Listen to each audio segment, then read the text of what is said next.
Rising Session 31. I don't have fancy names for the sessions like you do, Jeremy. That's all good. I got fancy names for the quests, but they don't really. Sometimes they go multiple sessions, sometimes not. Yes, Session 31 of Fallout Texas Rising. The last session, the party went after some resources at a Red Rockets truck stop. They encountered some ghouls and then some Red River Company, which was turned out to be a bit of a, not really a cluster, but a decent fight. You guys got to test out your power armor a little bit and made the Red River Company not too happy with you. You did, however, potentially discover that they have vertibirds of their own that they flew in on, and then those vertibirds left after their ground troops were eliminated by you. But they seem to be also after the same resources that you were for the Brotherhood.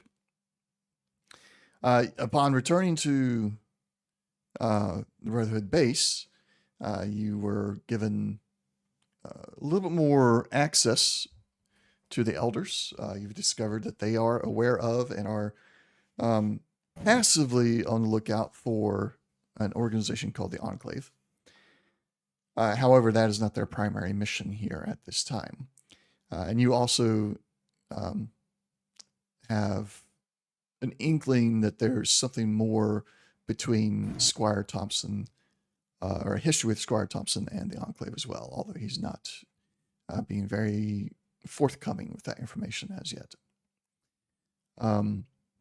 He is, of course, and he has not yet given you the briefing on the Enclave. He was given permission to do that. However, we did not get to that part last session. So right now you're in the midst of a small expedition group, more or less being headed up by Squire Thompson at this moment, is being prepared to go set up a forward operating base at Ravenwatch per your permission. And it is up to you to accompany them or otherwise go about other things. You do now have access to the tracking software. Well, you don't actually have access to it yet. It has to be installed at Ravenwatch. It has the computers there. Yeah, that's the whole deal. That's the deal. Yeah. So you do have a bit of a like two options here. You can go with them. It's still going to take a little bit of time to get all that set up. So you can go with them to help with that. You can. I think we would need you to let them get access. True, but I'm speaking more in the way of stay with them. Like we're gonna you're gonna go with them, give them access. We're not gonna get too much into the micro details of that part. Okay. All right. But then after you've given them access and they start setting things up, you stay with them. Try and contact Crockett's men, because at this point, like you've kind of aside from them getting the software installed on the computer and get it up and running, you have accomplished what? I had his name. It just left me. One of the leaders wanted you to do. Let me go pull it up. Cowboy. Well, not cowboy, but guy with the really fun looking energy rifle. Yes, Charles Zenko. That's his name.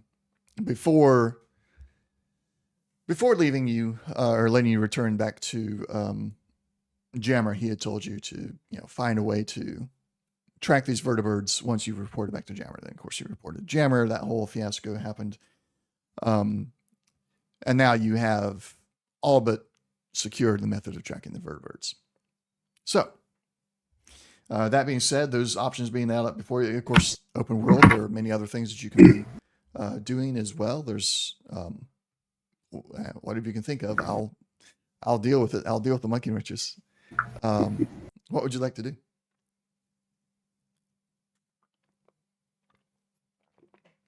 So I guess, of course, we'll, head along with them and go to Ravenwatch. And then, if there's anything that needs to be taken care of there, Okay. We can, do that, and then we might want to grab a few supplies. While you're there, yeah. Stealth boy or 20. I think there's like 10 of those left. I don't know. And how do we do we know how to get in touch with Charles? Is that his name again? Charles Zanko. Yeah.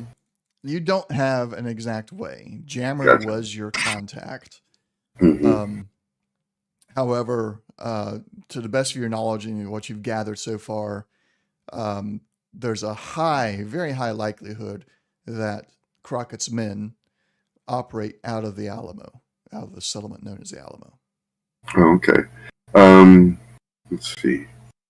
I did push out the Ravenwatch inventory, just communicate with each other, because, again, only one of you can actually buy stuff at a time. Right. Could you push out the area map? I keep forgetting where those are. The Texas one? Yeah. Is that in images?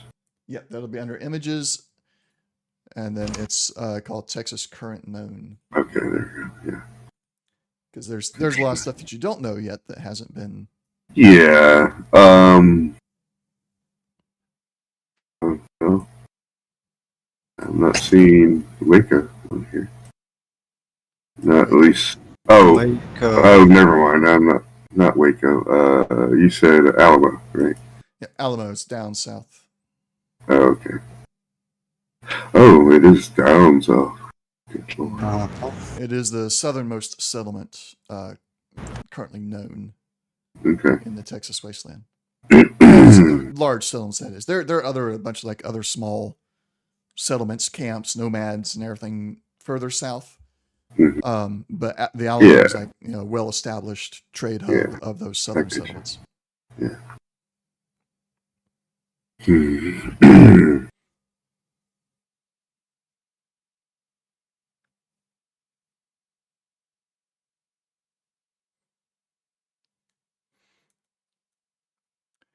All right. So you have more than enough of everything there at Ravenwatch. It's just a matter of getting back there every now and then to stock up again. So take a little bit of time to go through that and decide what you want from there, if anything. Holy crap. What? Excuse me, I'm so sorry. No, of all the words that could have been used, crap is the least offensive. Okay. No, my man, my guy, we have 100 fusion cores. Yes, we do. Oh, right. Okay, so while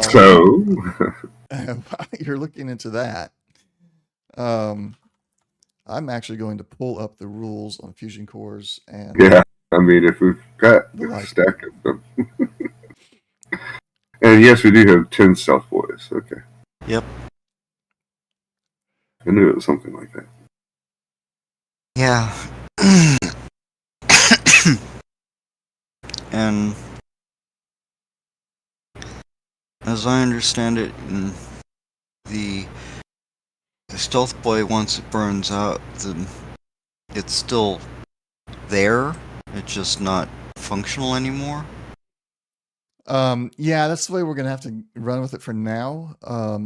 It's the box is still there. You can still attach it to your hip as a fashion statement, but it's I guess put it this way: it burns through all of its circuitry at the end of the stealth period. And so you could conceivably go and salvage the remains of it, so, or refurbish if someone actually had the perks and the skills and all of that. In theory. In theory, we would have to, if we want to explore that, we'll have to come up with some mechanics to go around it if there's not any existing in the supplements I haven't gotten all the way through yet. Might want to wait till junk is fun. Yeah, that's going to be the Settler's Guide and the Plunderer's Guide really add to the junk and actually makes it, it's not like, it kind of eliminates the need for the junk item in the core rule set because you actually get actual items that are junk items. So like fan, the telephone, clipboard, etc. Yeah. So you could go through and like, oh, you're gonna need excuse me, this particular type of junk, to fix this. Or you don't have the right kind of junk to fix this. You don't know what you're gonna need. Eventually we find the one piece that you're looking for and you're like, oh, well, now that you found this, you're pretty sure that you can attempt the fix. Oh, how many people are going with us to Raven Watch? It's a squad about 20. Oh Lord. Okay. Because I was gonna grab my I have a perfectly preserved pie that I was gonna share, but I guess I will just share it with the upper class, more people in charge.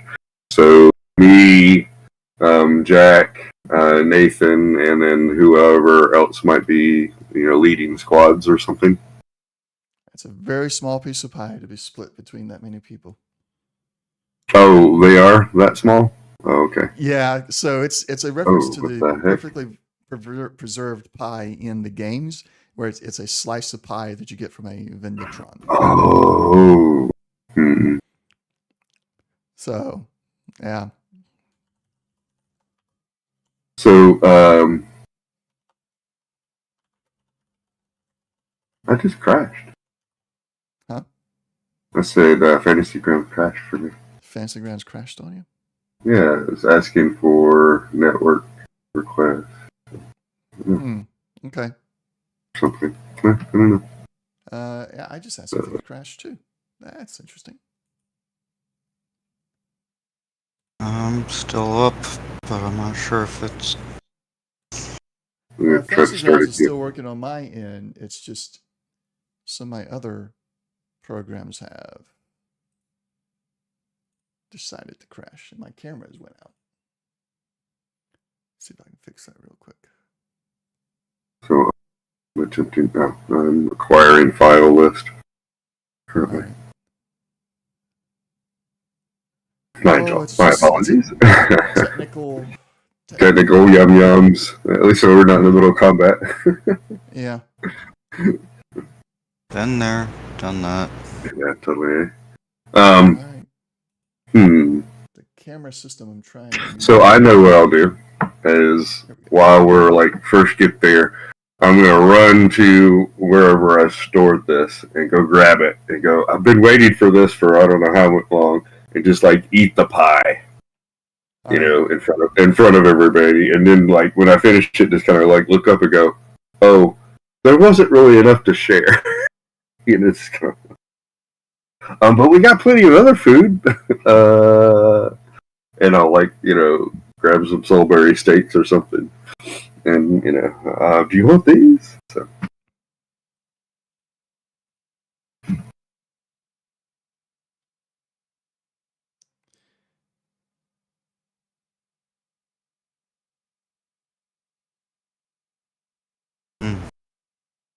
What was that?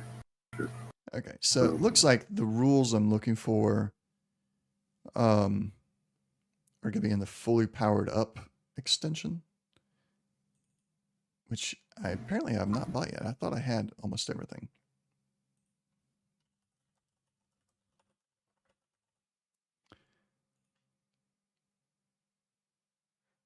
I thought I had it.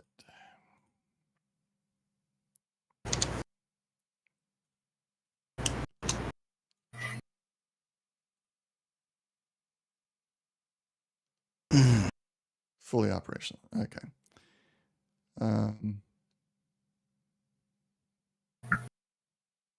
Yeah, I don't have that one yet. So we're still going to just kind of go with the idea that you got a fusion core in there. It's going to operate until until we get the rules, and I can read through them. So your fusion cores are good until then. And then we'll start them as if they're full, and go with whatever the rules say. Plus any modifications that we feel like we need to modify it. Okay. That was loud. It's alright. The phone's like right here. I'm gonna turn that down. There's a notification. All right. So how many perfectly preserved pies did you have? I only had the one. Only had the one? Yeah. You didn't take it off the inventory list. Oh, well, I'm in the middle of booting it. Oh, right. Okay. I'll take it out of there then. That way it's gone. In the meantime, Jack, while Slash is still booting up, why don't you go ahead and do your inventory refreshing and everything from Ravenwatch there. Okay.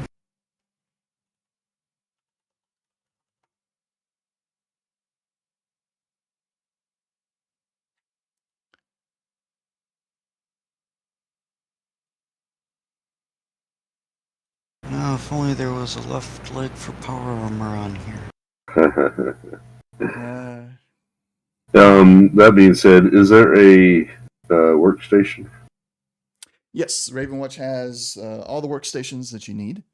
And as an aside, once the settlements guidebook is done, or settlers guidebook is done, Ravenwatch is going to be your first settlement that you'll manage with the new rules. So all the workstations are there. We may retcon some of that once we get the rules. Okay, excellent. Do you know how I can fashion? What are you lacking? A leg? Yes, and it looks like armor 1 is. Oh, yeah, I don't have that. Okay. I forgot what I just picked up, but I don't have that.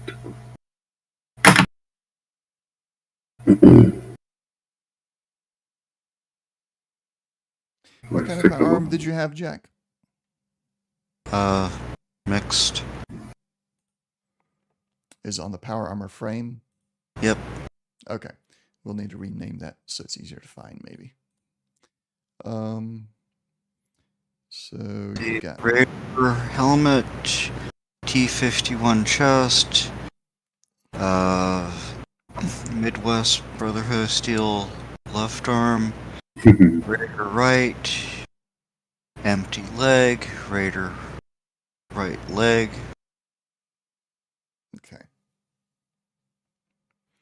All right. Yeah, I mean, so in testing a single power armored player character at level 18 with a laser musket, took on the entire horde of ghouls that you guys encountered at the Red Rocket truck stop. Mm-hmm. And hardly took a scratch. So yeah. I am now upping the difficulties of the battles because you guys have power armor. Okay. It's gonna be fun. That's okay. We'll deal with it as happens. But yeah, get to Ravenwatch and go pull one of the stealth boys out. I seem to recall at least stories about people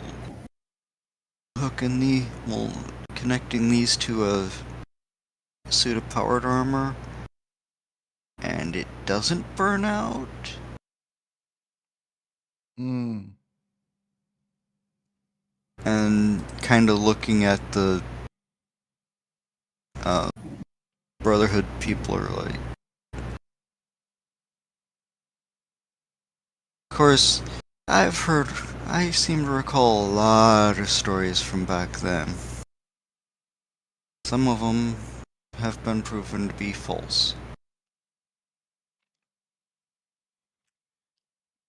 Okay, they'll look at it and they say, "We'll look into it. We'll see what could be done if you can spare a stealth boy or two." Hmm.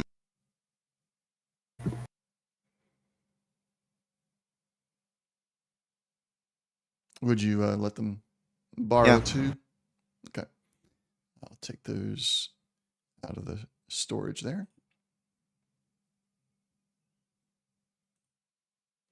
All right.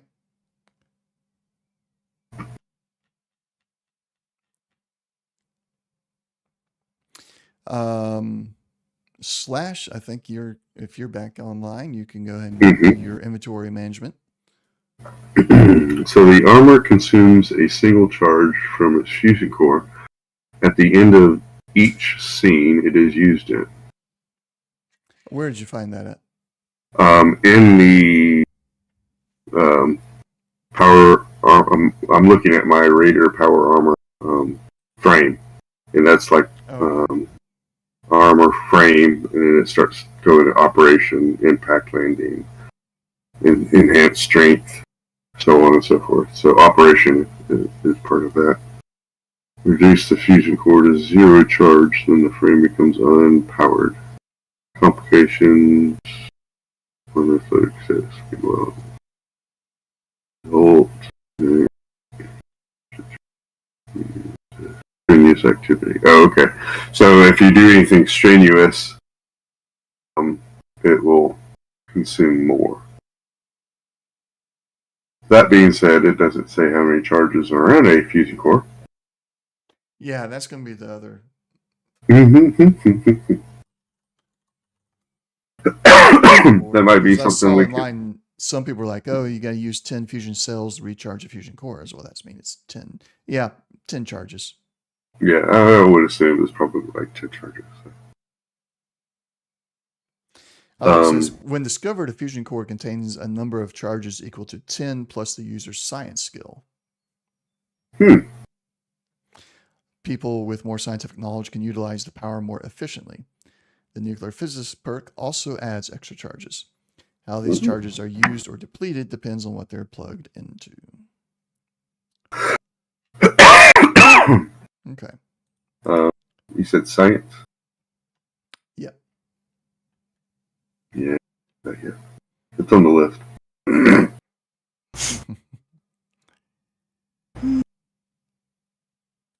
All right, so let's do this just as a to start testing it out, since you guys got plenty of fusion cores. We'll start out with your fusion cores are at 10 charges right now. So go ahead and make note of that, I guess, under your notes on your character sheets. Mm-hmm. And then I'll just, because we're not doing things strictly by scenes in this. So every now and then probably after some battles or long treks, I'll be, all right, take a charge off your fusion cores. It'd be nice if they had like that here, as head, torso, arms, legs, fusion core. Yeah. And then you could knock off points off of that and stuff. That'd be nice. It would be. Something maybe I can do as a forge item for Fantasy Grounds.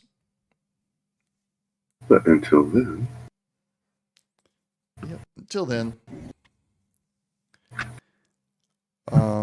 I can also talk with the I'll put it up on the forum as well, see if they want to do anything about it in the core rule set. Yeah, we could roll to see how much is in my core. We can roll? Yeah, the D10. It said you'd have 1D10 plus science when you find it. Yeah. Are you wanting... Because I'm giving you guys 10 to start with here. I mean, we could do that. Because if you roll a D10, you potentially would have less than 10. I know, but I also have 100 fusion cores. Well, don't want to You're waste wanting- them unnecessarily. I'm not really wanting to waste. I'm just saying we Sounds like could, you might want to with use my more than first. one.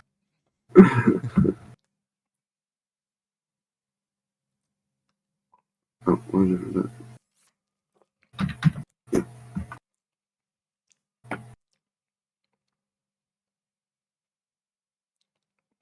Yeah, here. So when used as ammunition for a Gatling laser, each charge a fusion core contains translate to 50 shots for a Gatling laser. Yeah.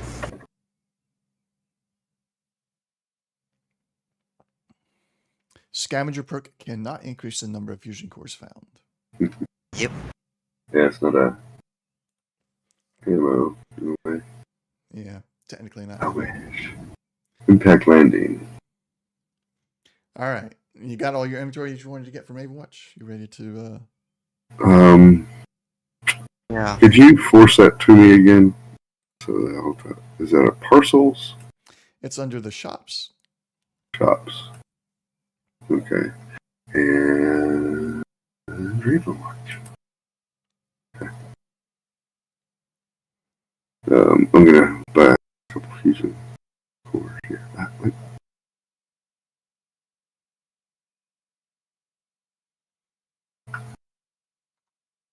I wish there was a better party inventory storage.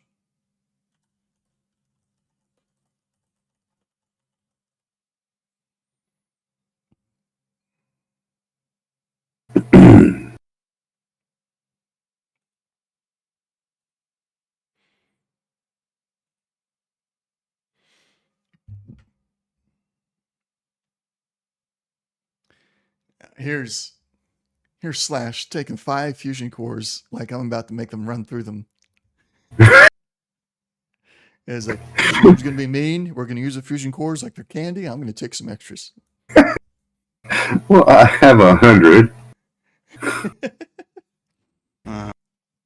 You never know when run against a settlement that has a generator and no fusion core. You know. Mm-hmm. Mm-hmm. I'm like, well, what will you pay me for it? I mean, I don't know how, blah they are. They're fairly rare.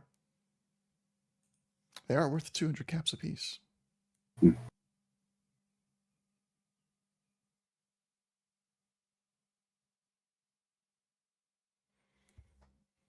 Oh yeah, and when we show up and like, yeah, here's this and this and this. How did they react to the plane that's half gutted? Not really. Okay. They've seen things like that before.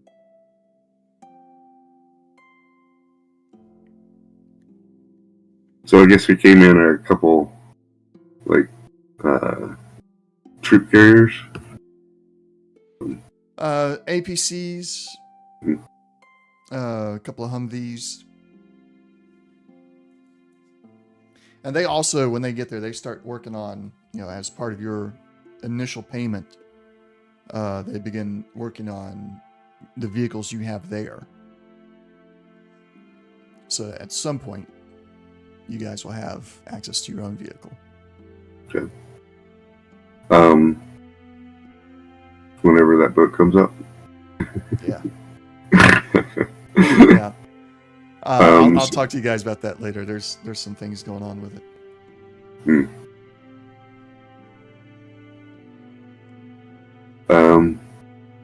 Oh yes, there's 5 miniguns there. Awesome. Oh, I see missile and missile launcher. That's good too. All right, I'm not gonna take any of that, but I'm just looking. Aw. You got the ammo for the miniguns too. Yeah, is that the 5? 5mm, yep. What is that? 5mm rounds. Yeah, there's a few of those. I'm looking at how much I gave you, the 5,000 rounds. I'm like, that's barely enough. I'm playing Fallout 76, and I'm using the minigun. And it's like 5,000 rounds. That's one quest. Right. They spit them out, that's for sure. Oh, yeah.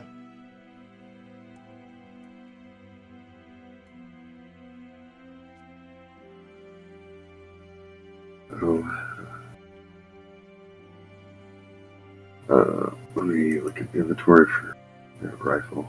Excuse me. Then I should be done. All right. Oh, okay. Yeah, we're good there. Okay. What did I take for the submachine gun? 45. That's right, I gave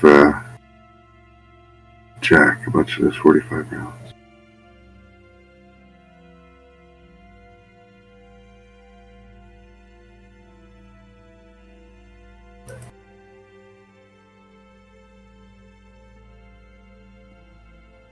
Give me a second as I click 100 times.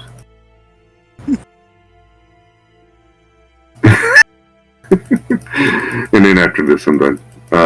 That being said, where do you want to go, Jack? We can try the Alamo. Okay. Do you mind if we run past the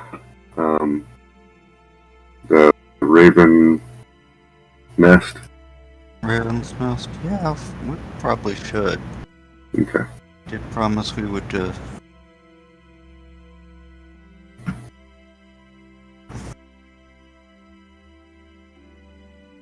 All right. Going to the Raven's Nest for... What are you going to do there? Just check up on how this little settlement is going and tell them that we're nearby,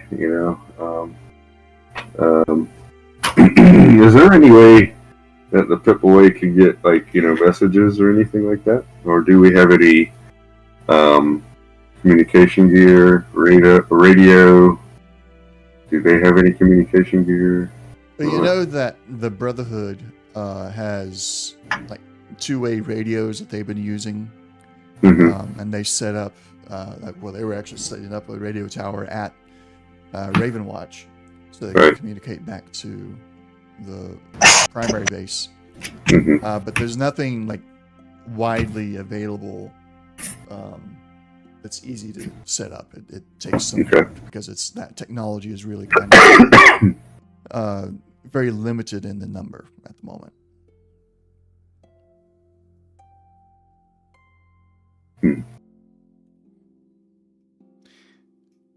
However, you can tell them, send the runner up to Ravenwatch, and Ravenwatch would technically have the ability to send a message to you via your Pip-Boy. Okay. And if nothing else, the people there at Ravenwatch might be able to, depending on what the situation is, might be able to lend a helping hand. So I guess I'll tell the people at Brotherhood, at Ravenwatch, the Brotherhood troops at Ravenwatch, that there's a settlement not far from here that we've kind of adopted as, trying to help protect and such. Especially since we, went there and scouted it out and stuff. So we feel a little, I don't know, like there's a little bit of an obligation and stuff. So if they show up asking for help, it's called, the place is called Ravenwatch. Raven's Nest, excuse me. Okay. And I'll tell them where it's at, and stuff like that if they want to go check out the place themselves and go try to recruit anybody, hey, have fun. All right. They will acknowledge the information. Squire Thompson says, if they come up needing help, we'll do whatever we can to help them if it's within our capability. Yeah, I mean, I definitely understand that. But do what you can now, These are the people of the wasteland. We have the means to protect them if we can. All right. That being said, we're going to go walk over there and see how they're doing, and then we might try to hook up with one of our other operatives. I'll say real, silently towards Nathan and stuff. Oh, but before you go, geez, we didn't even have the conversation about what's that group called again, Jack? The Enclave, I think they called it. Yeah. Yes. Well, it could take some time to talk about the Enclave and fill you in, depending on how many questions you have. Well, I mean, I guess, they seem like they're the bad guys. What do you say? Well, yeah. So, How do you feel about the enclave? Enclave? Enclave? Is it enclave? The Enclave. Yes. I'm sorry. They're, How do you feel? How does the Brotherhood feel about the enclave? at one point in time, before the super mutants, the Enclave was the archenemy of the Brotherhood. Until we destroyed their base at Mariposa on the west coast in what used to be California. Is that far from here? not as far as DC, but not terribly close either. Oh, okay.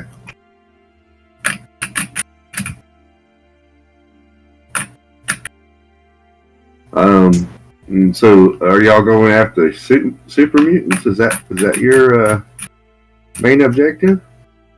Our main objective is still on a need-to-know basis here.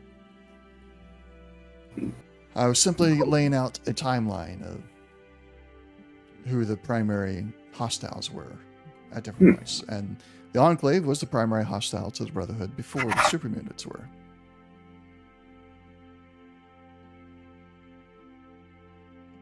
Well, I bet y'all getting. And I lean over to Jack and I can't remember. Did we tell them all about the super juice, super mutant? Yes, I do Okay. believe we did. All right. Okay. I've been opening up my mouth a little bit too much recently. So, has it been getting worse with the super mutants since they've been getting the super drug?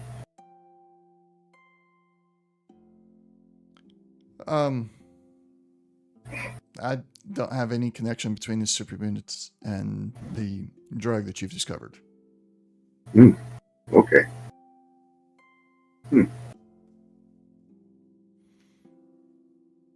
Well, what do you want to tell us about the Enclave? The Enclave is believed to be the remnants of the American government from before the Great War. Technologically, they are as advanced as Brotherhood of Steel, using slightly different variants of power armor. While we have our prototype power armor, they have what is believed to be called the Exo-1 power armor, which is slightly more advanced than even our own. Similar in look, though distinctly different still when you're able to compare the two. Their weapons, they prefer plasma-based weapons, and they operate out of bunkers similar to that of the Vault-Tec vaults. They had bases in Mariposa before the Brotherhood destroyed it. They had a base on an oil rig at one point before how best to put this, a tribal destroyed it. And we have heard rumors of a vault that they operated out of in the capital Wasteland. And there are other rumors of some Enclave remnants that assisted in a battle in New Vegas at some point recently. However, they were not fully organized. They were just a few, maybe deserters from the Enclave. But the Enclave has been responsible for many atrocities, and both the outright butchering of innocent civilians within the Wasteland and biological and chemical testing on unwilling participants. Mm. Yeah, I guess that puts him in the bad guy category. All right. Noted. Do not get captured by the Enclave. Yes, It will test on you. That is something that could go horribly wrong for you.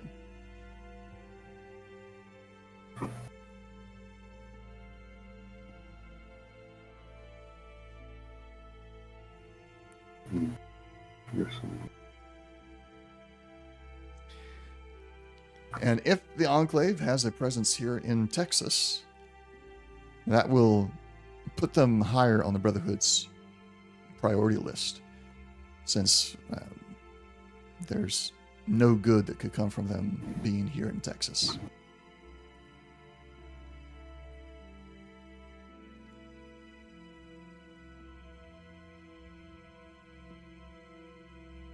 Any other questions about the Enclave? And you notice that during this whole time that he's been describing these things to you, there is a hardness to his look. His eyes are very, not necessarily reminiscent, but there's a haunting in his eyes as he's describing the Enclave to you.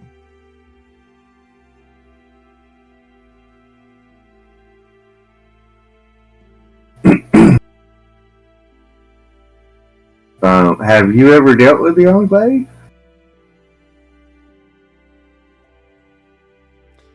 Like many Brotherhood of Steel members, I have experience with the Enclave.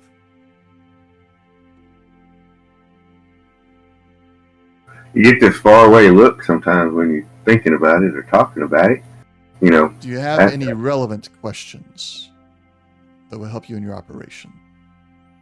He cuts you off as you begin to, as your words begin to probe emotions and feelings. He cuts you off with that statement. Well, hey. If you want to push further on that, it will take it'll be an opposed roll. Okay, gotcha. I'm good at opposed social roles. Okay, let me prepare his roll then. That will set your difficulty. Okay. It's going to be... I guess it'll be charisma and speech, which sucks for him at this point, but we are past the part where it's completely relevant to the story. Yeah, so your difficulty is 0.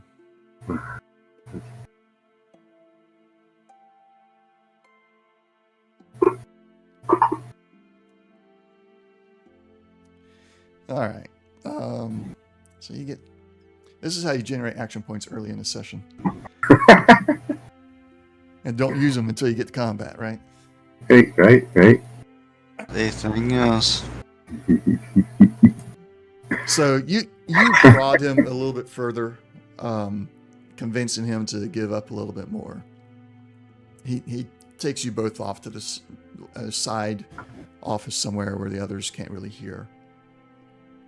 Say, look, my village was slaughtered by the Enclave, and I wasn't there to protect them. It was after the Brotherhood had already destroyed their base at Mariposa, and it was the remnants of that force that were fleeing, and they just destroyed everything in their path.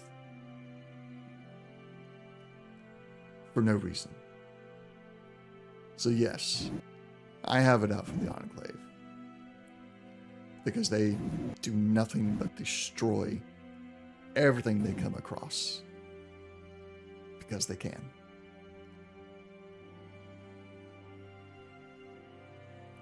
Oh, well, I'm sorry for your loss. I guess I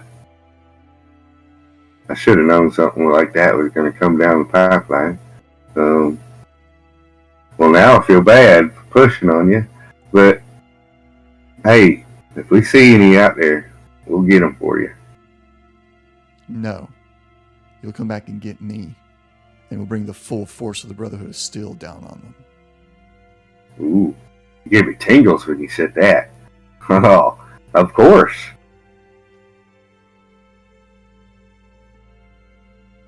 All right. Damn, I forgot something. We'll take care of that later.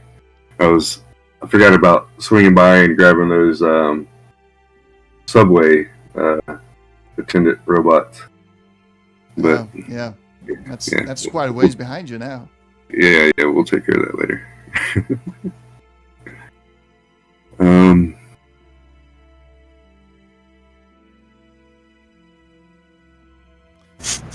I'm not seeing he looks at you again and said, do you have any more questions about the Enclave pertaining to your mission? No, I don't.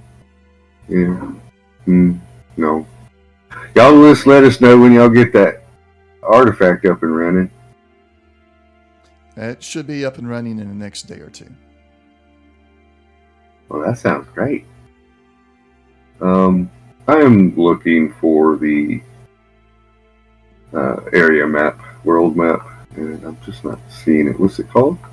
Images, Texas, current, no. Oh, because I'm on page 1 of 8. Don't you have a search bar at the bottom? Yeah, I didn't know I was on, yeah. You can just type Texas into the bottom there, and it should filter it down. Yeah. Thank you. Mm-hmm. Alright, so we're over here at Ravenwatch. We're going to go down to the nest. And then...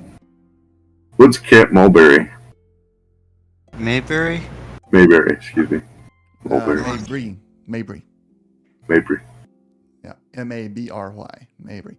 That is a military base that was nuked. You guys went there at one point very early on and did a scavenging run there for Jammer. Yep. Is that the place that we couldn't get into all the way? Or I think that was Goodfellow or Air Force Base. Let's see. I remember there was a facility we went to that had an elevator that we couldn't access. If there was, you have better memory than I do, because I can't think of anything right now that we have. It might have just been part of the map, and you were like, "Well, you can't get to it right now," So yeah, that could have been it. Right. Okay. So there's really nothing of note. Can't Mayberry, Mulberry, Mabry. Mabry. Okay, okay. That's the last part now. Mabry. All right. Would there? Okay. Yeah, I was just saying, would there be anything there that we didn't find, or kind of thing like that? Probably nothing that I would have prepared at this moment. It could be a location for future missions potentially, but nothing that you would be able to find without having some kind of yeah, gotcha. Treasure map or scavenger map, something like that. Gotcha. Okay. All right, so I guess we'll go by the Raven's Nest, check on them, make sure they're doing okay, and if they need some supplies, then we can I'm gonna take Betsy and Honey with me. Okay. Unless, because we're going by ourselves, right? Yeah. You're not running a Brotherhood mission at the moment. So Thompson is staying behind. He's supervising the setup of the FOB at Ravenwatch, and he will communicate with you when the tracking software is up and running.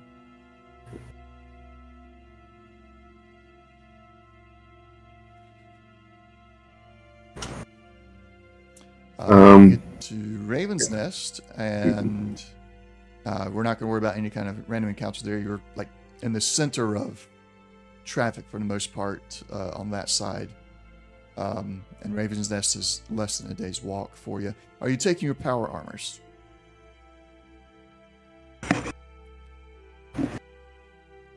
I guess we probably should at this point.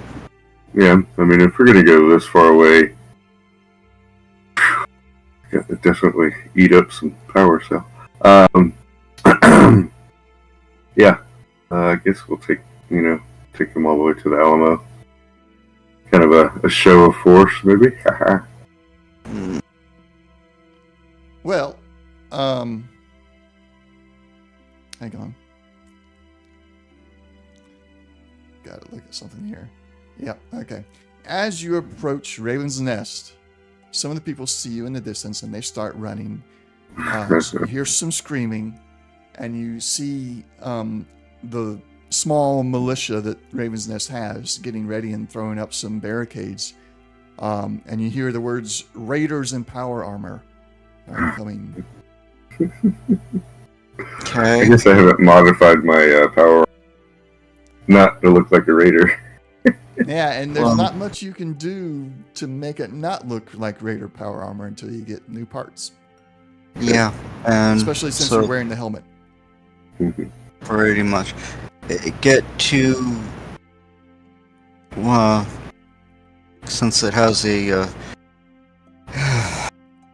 loudspeaker system, get to where finally can actually be heard clearly, and then like, "Hey folks, how you doing?" And see we'll hopefully not get shot at while we're doing it. Yeah, we'll try to stay out of firing range if possible. One of them, they all kind of like they're silent for a moment. They're looking at each other, and you see a couple of arms kind of swing out, tapping someone else like you do it, not you. So finally, somebody kind of pokes their head up just a little bit. He's like, "We're not afraid. We'll fight, and we got friends that'll come and rip you to shreds."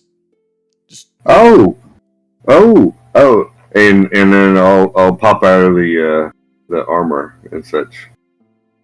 Take my full action and pop out of the armor and walk around in front of it and say, "Hey, it's just us." Why are you wearing the Raider armor? Have you turned Raider? And he raises the rifle up and takes off. Oh, no. We got it from some raiders. We just haven't had the time to make it not so raider looking. How did you get it from the Raiders? We killed them.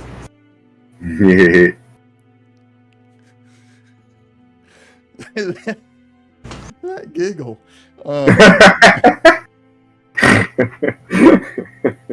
Sorry. The settler he hearing Jack say that we killed him, and the happy-go-lucky giggle from Slash is like, I guess that's one way to get Raider power armor, and better that you have it than they do, I guess. Oh, yeah. Of course. We didn't want to leave it in their hands. We just wanted to show you that we're here, and I got some supplies if you need some. Oh, what kind of supplies? I've got some extra ones. I've got armor, and I've got guns, and a little bit of ammo. All right. Well, they wave you on in. They explain to you that things been pretty good. No real scares until the scare you just gave them. Sorry about that. And then they're like, yeah, well, let's get down to the supplies. Are you giving supplies, or are you selling supplies? Well, I'm gonna sell it to you at a good price. So let's take this combat chest armor piece that I got here. nice, bang bang, nice and sturdy. It, you know, it's been used a little bit. But this one kind of tore up. Let me look at a different one.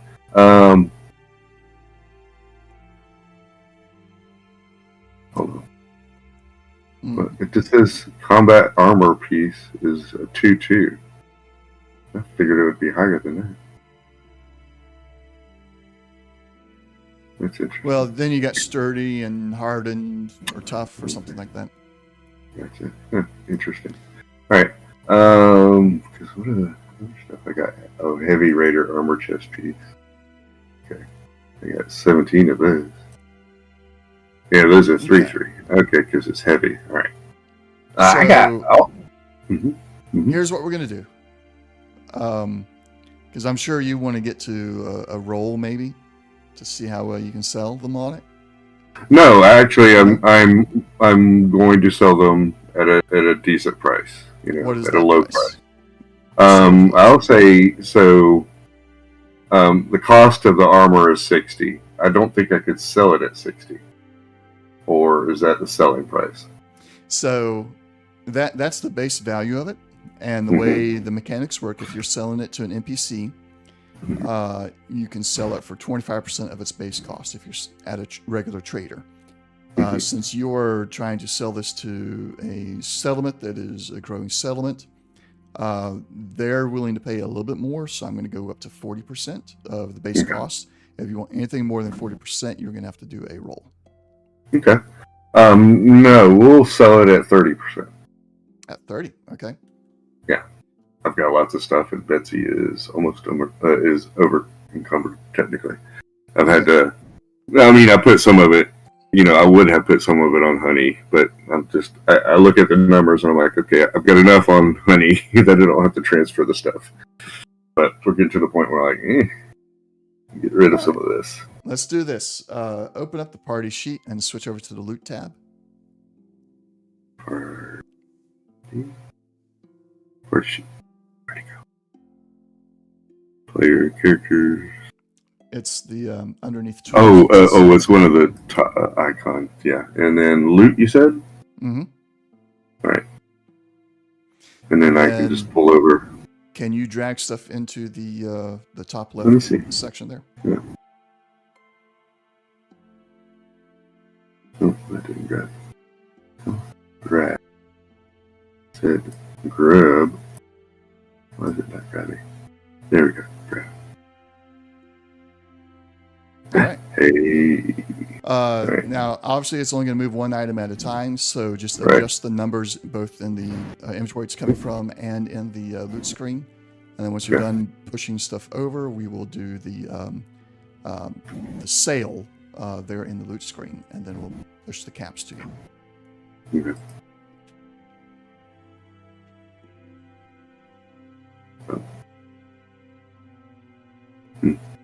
I cannot modify that number. Oh, tell me what it should be. The chest piece should be 4. Okay. And the helmet? So I'll zero out. I just had the one helmet. Okay. Actually, it should be 5. Because for some reason I've got 2 here.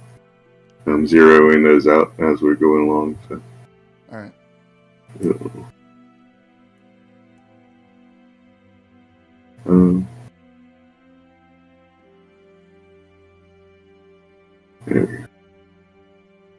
I'm in difficulties with the grabbing mechanism here. There we go. Jeez. All right. Raider armor left arm. How many? 2. 2. All right. Actually 6. Okay. 6. I have another section of that. And then I'm going to do the right arm, and I'm going to have 6 of those. This is... There we go.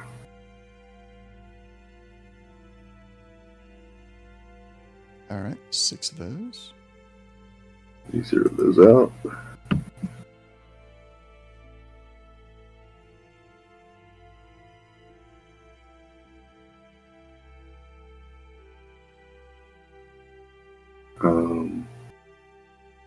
We'll have 10, 13, 17, 18 pipe guns Oh my goodness. in total.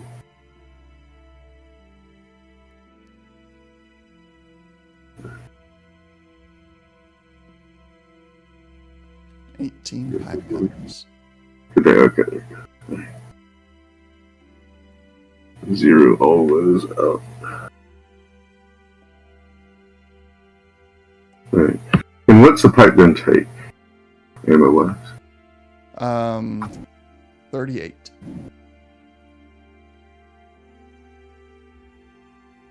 Oh. Let's see if I have any on me. All the ones you have zeroed out, I'm actually just going to remove them from your Okay, awesome.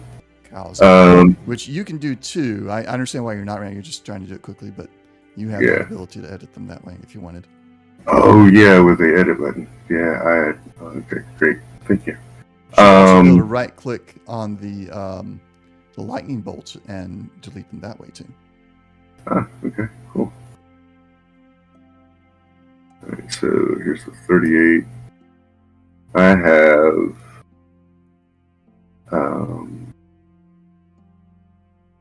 60, 70, 76 rounds of 38. 76, 38. Okay.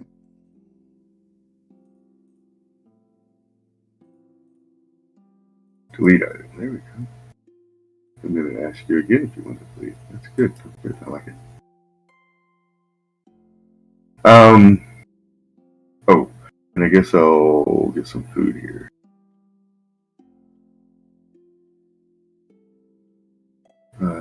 That's gonna be on honey. Hey, she's not encumbered anymore. Yeah. Yeah, 934 out of 1050. um.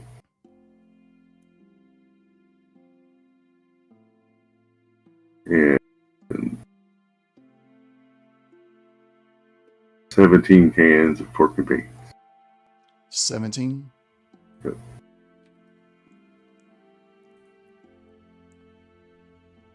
And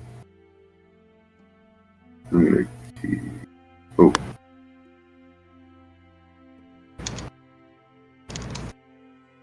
Uh, 20 of these soulberry steaks. All right. And then that'll be it. Come in. Dropped it.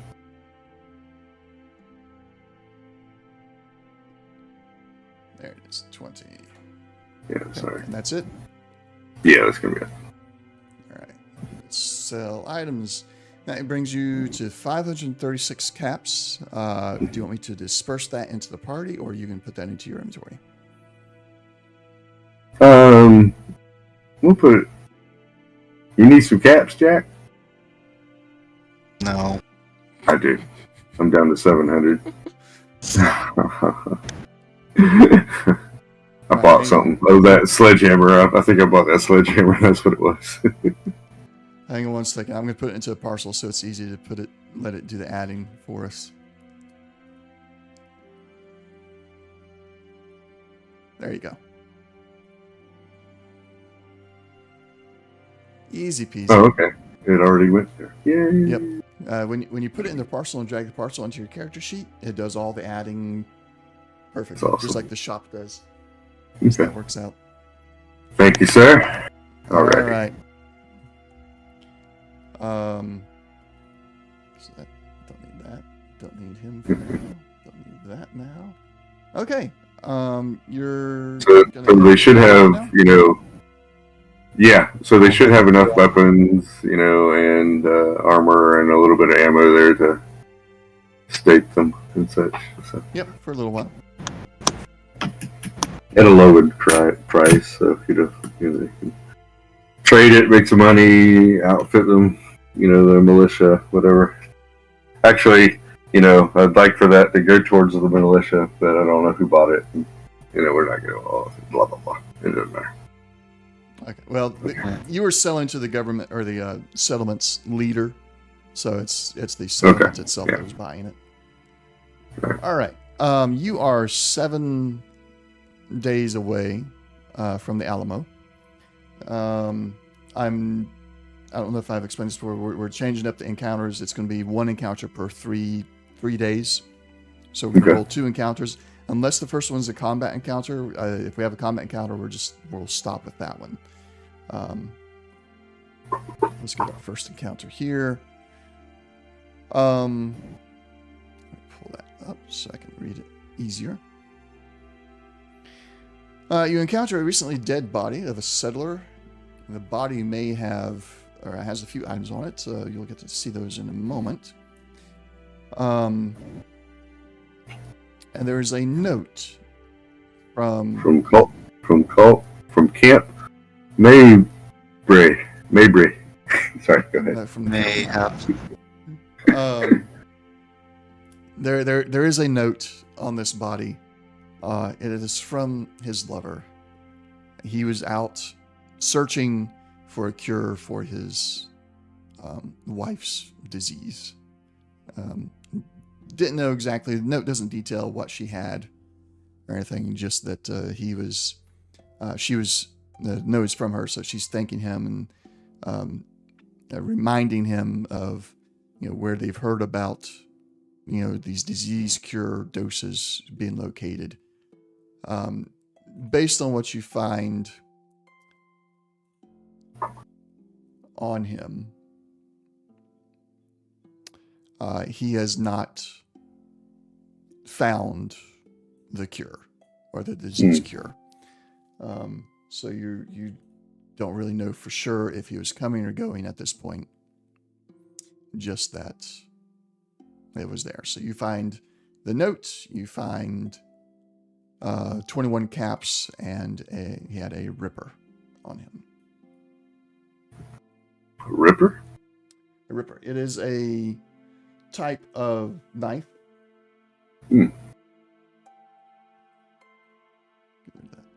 And so it's like kind of mechanized, militarized chainsaw. Yep.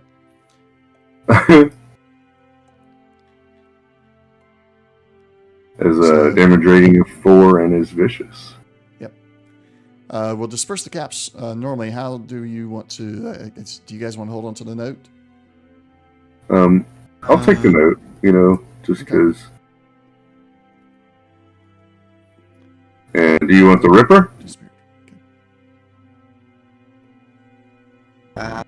Guess? I mean, if not, I think I'm tagged in melee, so let me double check. Or did I change that? No, I left it. It does more damage than a machete.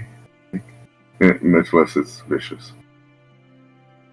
Let's see, do I have a dagger? That does 3. Machete does 3. Yeah, I'll take the... Okay. Alright. That one is done. Let's see what your second encounter is. 13. You come across a parent and their child who are traveling to somewhere safe. You do have a short conversation with them. They tell you that they are actually traveling to Raven's Nest. They heard that it is a new settlement that is doing really well. It has had very little in the way of raider encounters, and so they're excited about that. And if you had any luck points spent, you would recover a luck point from this. However, your luck point should be maxed out. You're all healthy and everything right now from resting. Fortunately, you learned from your encounter at Raven's Nest, to be a little bit more upfront that you're not raiders, even though you're wearing raider power armor. And so this woman and child did not run away from you. However, as you approach the Alamo, you find that this settlement, unlike most of the others that you've encountered so far, doesn't just have patrols out on the outskirts of their town and the buildings.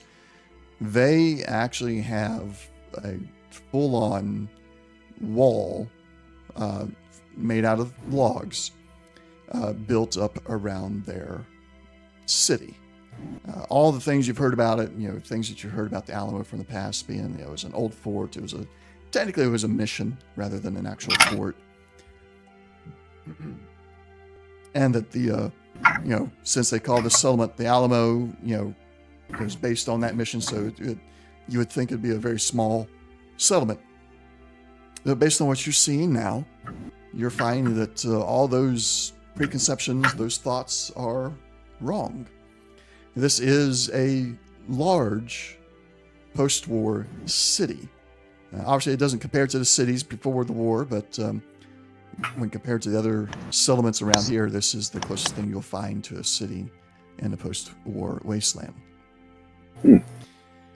They have, as I said, they have the, we'll make that link available to you guys. I don't have a lot of information there yet. Oh, no. Never mind. Wrong one.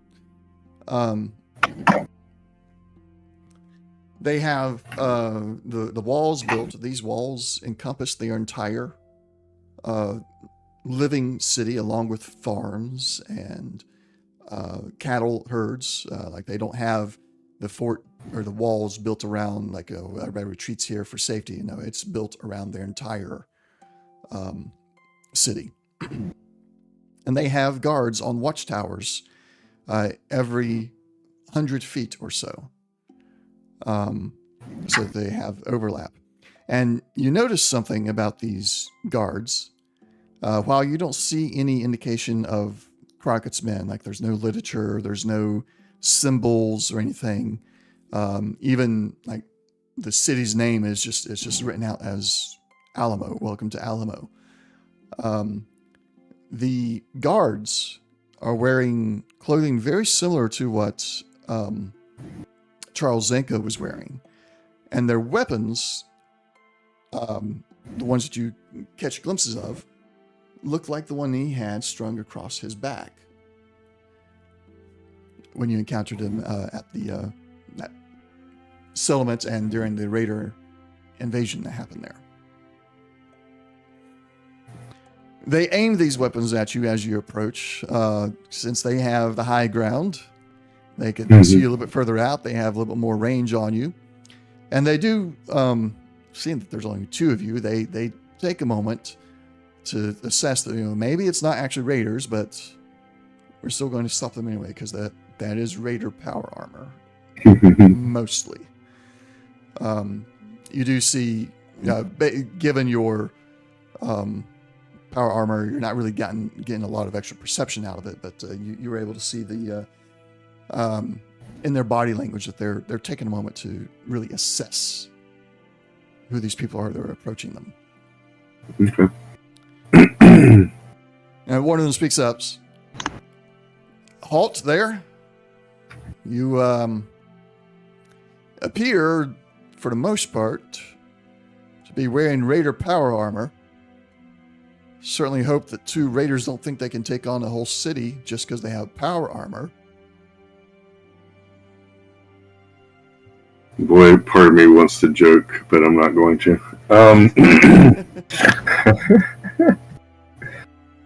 So I'll do the same thing. I'll pop out of the Raiders armor, out of the power armor, and have a little handkerchief or something. Kind of wave a white flag, maybe a dirty rag. Hey, I'll take him. We're looking for Charles. What's his last name? Xavier? Zenko. There we go. Charles? What? I don't know anybody by that name. Are you Raiders or not? Oh. No, we haven't had a chance to change out most of the parts and pieces on these yet. I see. Buddy of mine had that same problem. He was so excited to have power armor, but he got it from a Raider, so it looked bad all the time. Yeah, we keep making a ruckus. Yeah, I can see. Well, just to keep the populace calm and everything, why don't you come on in? We'll get you past the gate here, but we'll have you leave your power armor at our barracks. That way you're not walking around town scaring the living daylights out of all the innocent folks here. Is there any way to lock out power armor? Not exactly. Don't put a lockout tag up. While the GM may regret slightly letting you have power armor, I'm not going to take it away from you one session after giving it to you. Not like me, huh? No. Here's a wolf companion. Oh, by the way, it's betrayed you. I'm so sorry. Yeah. No, I've already betrayed you guys with Jammer, so. Yeah, okay, there's that. Still, yeah. One session. I let it build up over several sessions. You did. I don't know, is that worse or better? So yeah, get in there and then like I'll put a piece of acquiesce to the request. Yeah. deal. And then when we get out of the armor, I'm gonna put I'm gonna find like a piece of bark or a piece of something, and just like set it somewhere precariously, so that if anybody messes with the armor, it's gonna fall off. Okay. Just you're toothpicking the door. Yeah. All right. I got you. Okay, that's somewhat more settled than what I was thinking of. What are you gonna put a sign on that says mine? No, actually, I was gonna right in front of him pull the fusion core. Just Oh, right. Well, there's that too. Yeah. All right. So yeah. As you're coming in, you notice that they're all, there's probably a few more here than typically would be on guard at this point. Actually, they called in a few extra men to just in case their assumption was wrong. But then once you get out of the power armor and the way you're handling your Brahmin as you bring them in as well, they begin to relax, and one of the men kind of turns to the other, nods his head, and they wander on off as you are wrapping up your stationing your power armor. And Slash, as you turn away from your power armor after having set the piece of bark on there, you hear a clatter. Sounds like wood hitting the ground, and you turn back around, and the piece of bark has fallen down already. You quickly look around, it's like, who touched my power armor? Fortunately, you don't say anything yet. You just look and you see that, well, there's nobody nearby. So you pick up the bark and set it back up there, turn around, and you hear the wood hit the floor again. You turn back around, and the soldier the militiaman who's standing there, he watches you do this a couple times now, and he kind of smirks and says, "There's a draft. It's never going to stay on there."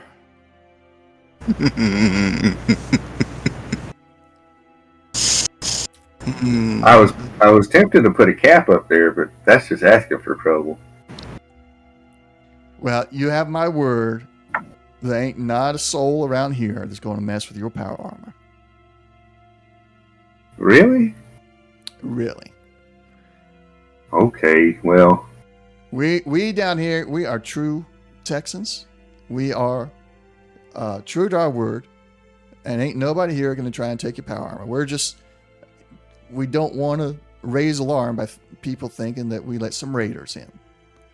Well, yeah, that would be bad that'd just be bad.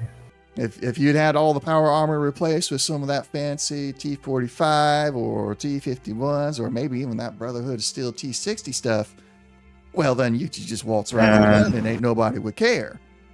But the way it's looking right now, it'd scare the populace to, these innocent good folk would be scared half to death and thinking we done failed them.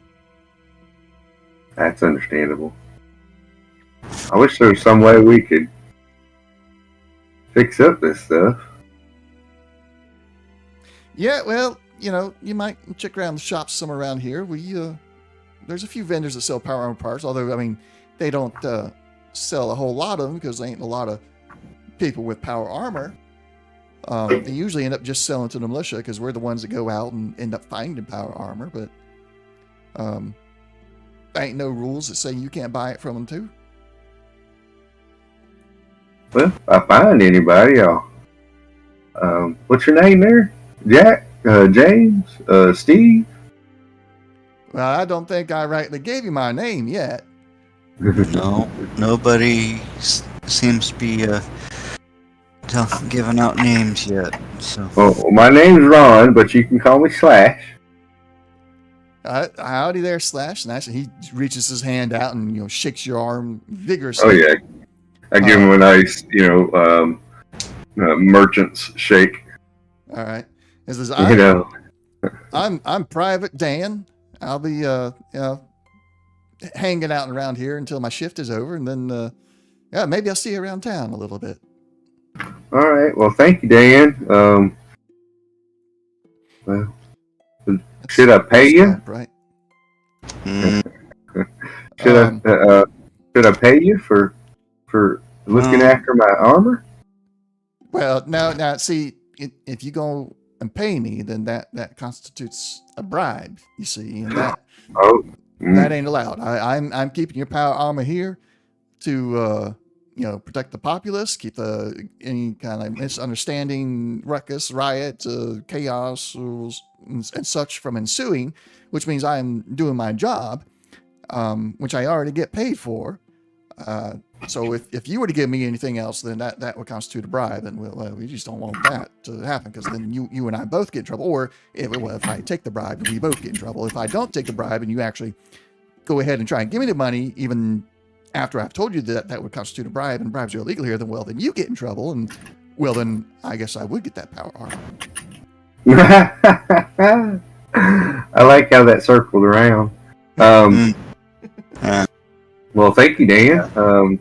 If I run into any of your superiors, I'll tell them, well, what a great job you're doing. Well, thank you. I appreciate that. Maybe I get a promotion in the next few years.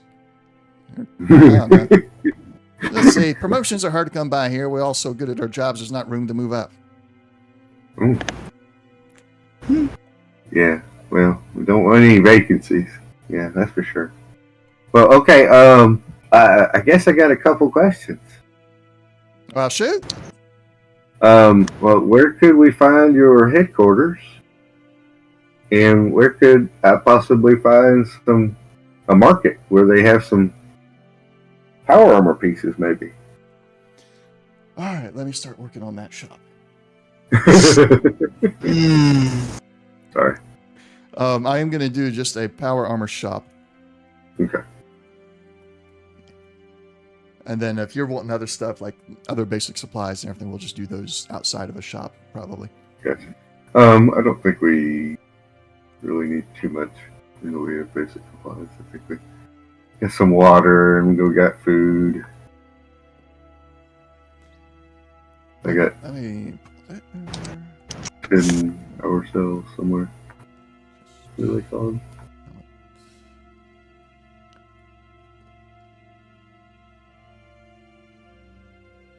Oh. Fusion core. There we go. All right. I only have 7. 5. Oh, I picked up the. Oh, okay. There's the other 5. Set it up as 2 different ones.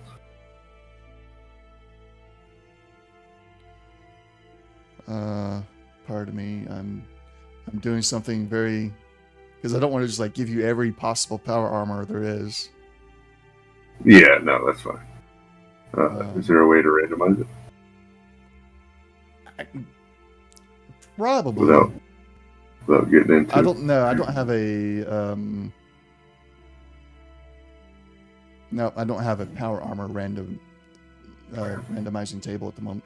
Well, no, maybe I do. I'm only looking at Game Master Toolkit there. Oh yeah, there is. I can do it based on each one. However, I'm already halfway done with the shop. So we got the left Right. We do left and right. There we go. Okay. Do that and oh, it's not gonna. That's gonna be sucky. Because the shops, I got to work on these shop things. I got to modify it myself or something. Because it doesn't do the when you first drag something in, it doesn't actually do the cap number correctly or put the caps on there. So when you buy it, it's like, oh, it's just these numbers. It doesn't actually use the caps. I have to go into the actual database file to change that for certain items. So that just doesn't work. So we'll do the math manually. I got that ready. We'll push that out so you guys can start looking at it. Okay. So Private Dan, he's like, oh yeah, you asking where headquarters and shopping? Yep. So you can go, follow the main street here. It's just going to lead you straight down into Traders Row. The power armor is kind of scattered throughout. Several different vendors have some here and there, but I think you'll find a decent selection. As far as our headquarters go, well, I mean, we operate. Our commander has an office in the government building with the mayor of the town or governor of the town. They switch the words out sometimes. And he that's where they do all that at. I'm assuming you're wanting to talk with some officers or something and not just see our sleeping arrangements. But if you want to see our sleeping arrangements, well, then our barracks are over here on this other side. He trails off and starts explaining where the barracks are and where they have the different patrols at. And because the whole headquarters thing kind of is not totally hitting home with him exactly what you meant by headquarters. Gotcha. Yeah. Oh, yeah. I definitely want to talk to maybe some of your superiors. Well, yeah. So if you just want to talk to the commander, and you can go find him in the government building. If you want to talk to some captains, they'll be over there at in the training grounds, that kind of thing. Yeah, I guess what do you think, Jack? Should we just go up to the... Yeah, might not be a bad idea to head up there. Maybe someone will have a clue about Zenko. And then we can look about putting or getting the last piece for this suit. As you guys are discussing that, I need you to give me a survival perception. Okay. It's going to be, let me increase the difficulty to 2.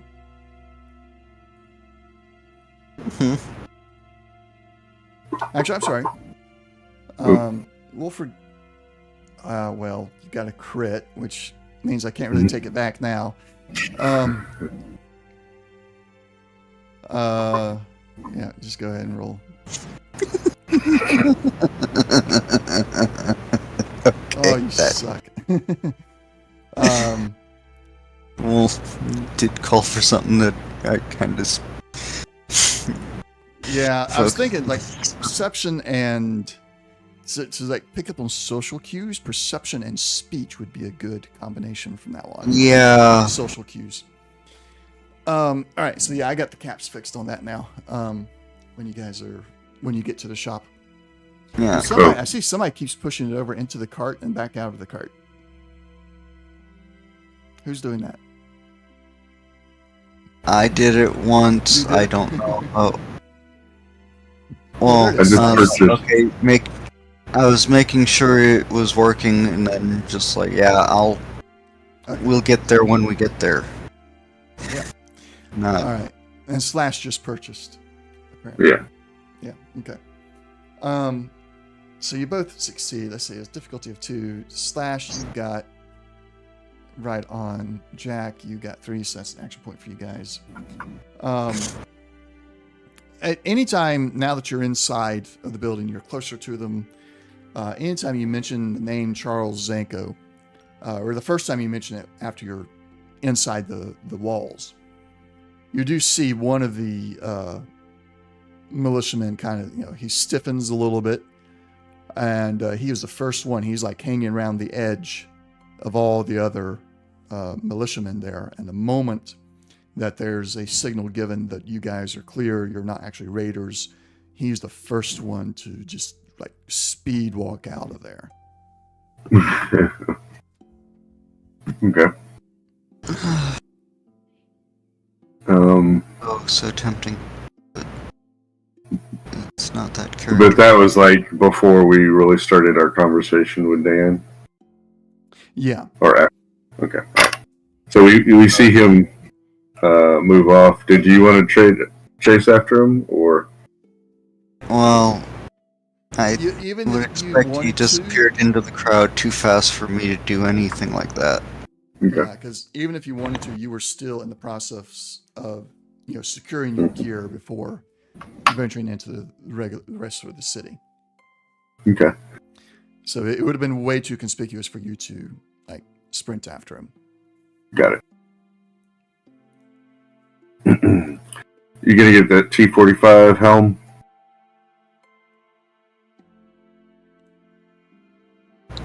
We'll get there when we get there. Okay. You could, yeah. Do you want to hit the government building first or the market first? I was hoping to hit the government building first, but Yeah. Sounds great. Okay. All right. Put water all over the place. Pull this up. Locations. Alamo.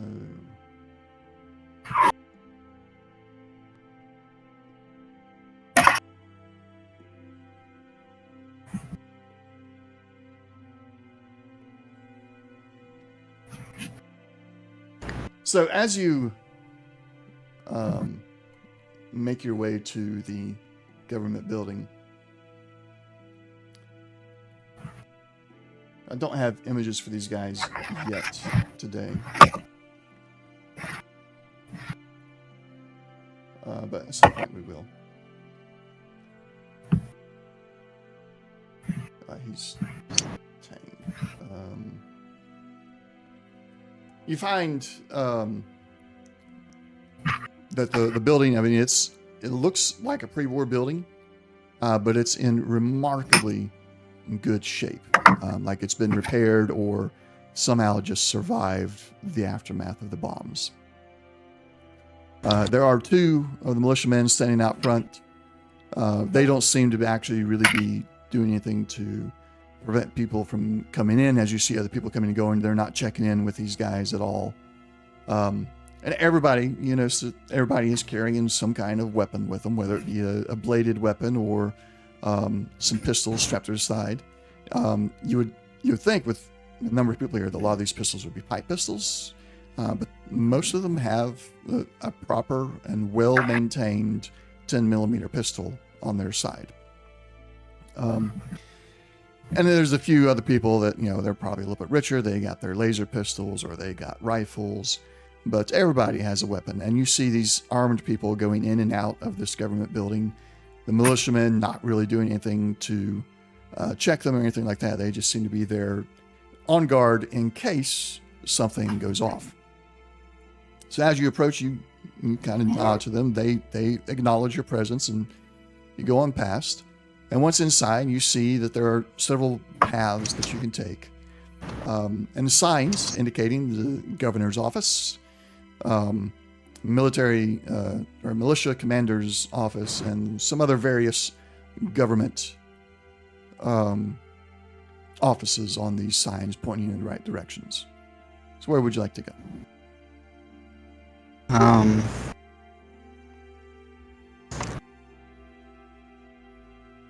Let's see.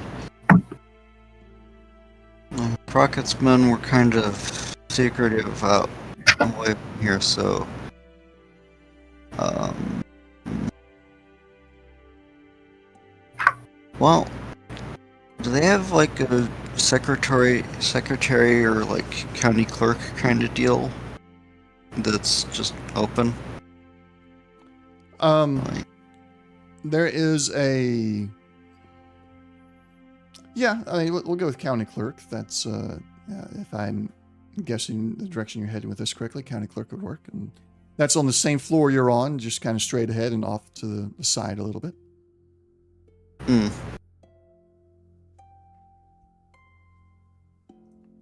So yeah, I go in there.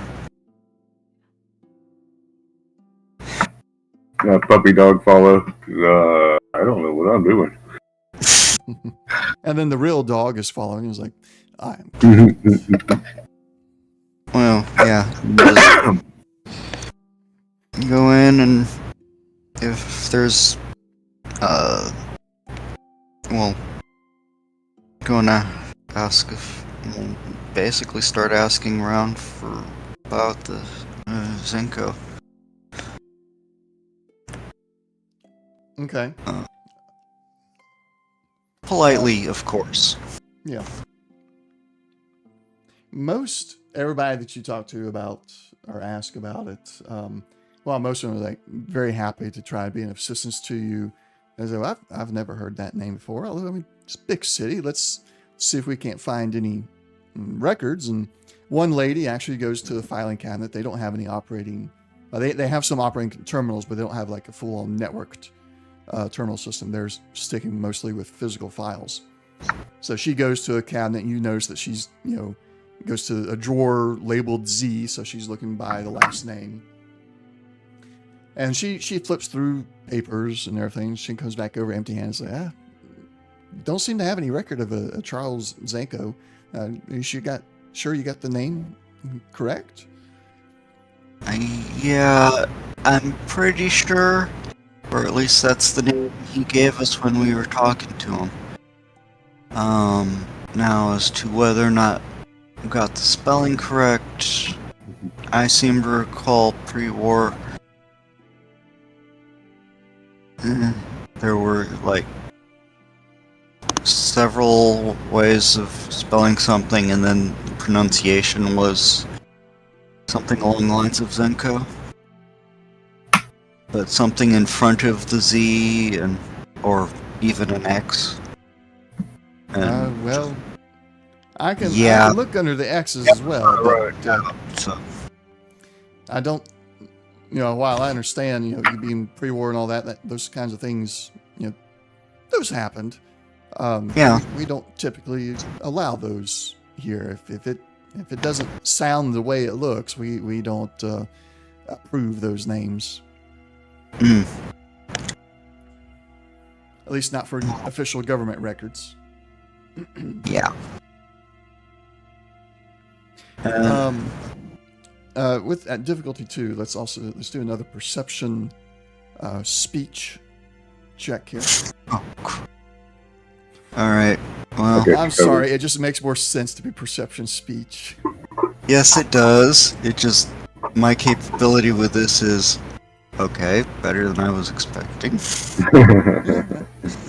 So Slash, Jack is distracted by discussing these things. He's getting into the old a little bit more pre-war knowledge here, and like which officers to talk to, because and Jack, you're noticing this. While much of the world is like trying to take on a new method of government and organization and everything, Alamo here seems to have held on to a lot of the parts of the government that did fairly well pre-war, and so you're kind of starting to feel a little bit at home with the whole like dealing with the government, not necessarily in the bad ways like the DMV is, but more some of the better aspects of it. Like they do have some things fairly well organized and are dealing with this. So you're feeling a little bit nostalgic here, and so you miss on this. But Slash, you notice off in the corner while Jack is talking with the lady behind the desk and mentioning the name Charles Zenko, there is another person who's in line. He's like third in line, At the mention of Charles Zanko, he also stiffens. His head ever so slightly turns towards Jack and the window he's at. And he listens in for a moment, and then he excuses himself from the line and leaves the building. So I'll tug on Jack's sleeve. Let's go talk to the main guy. He might help us.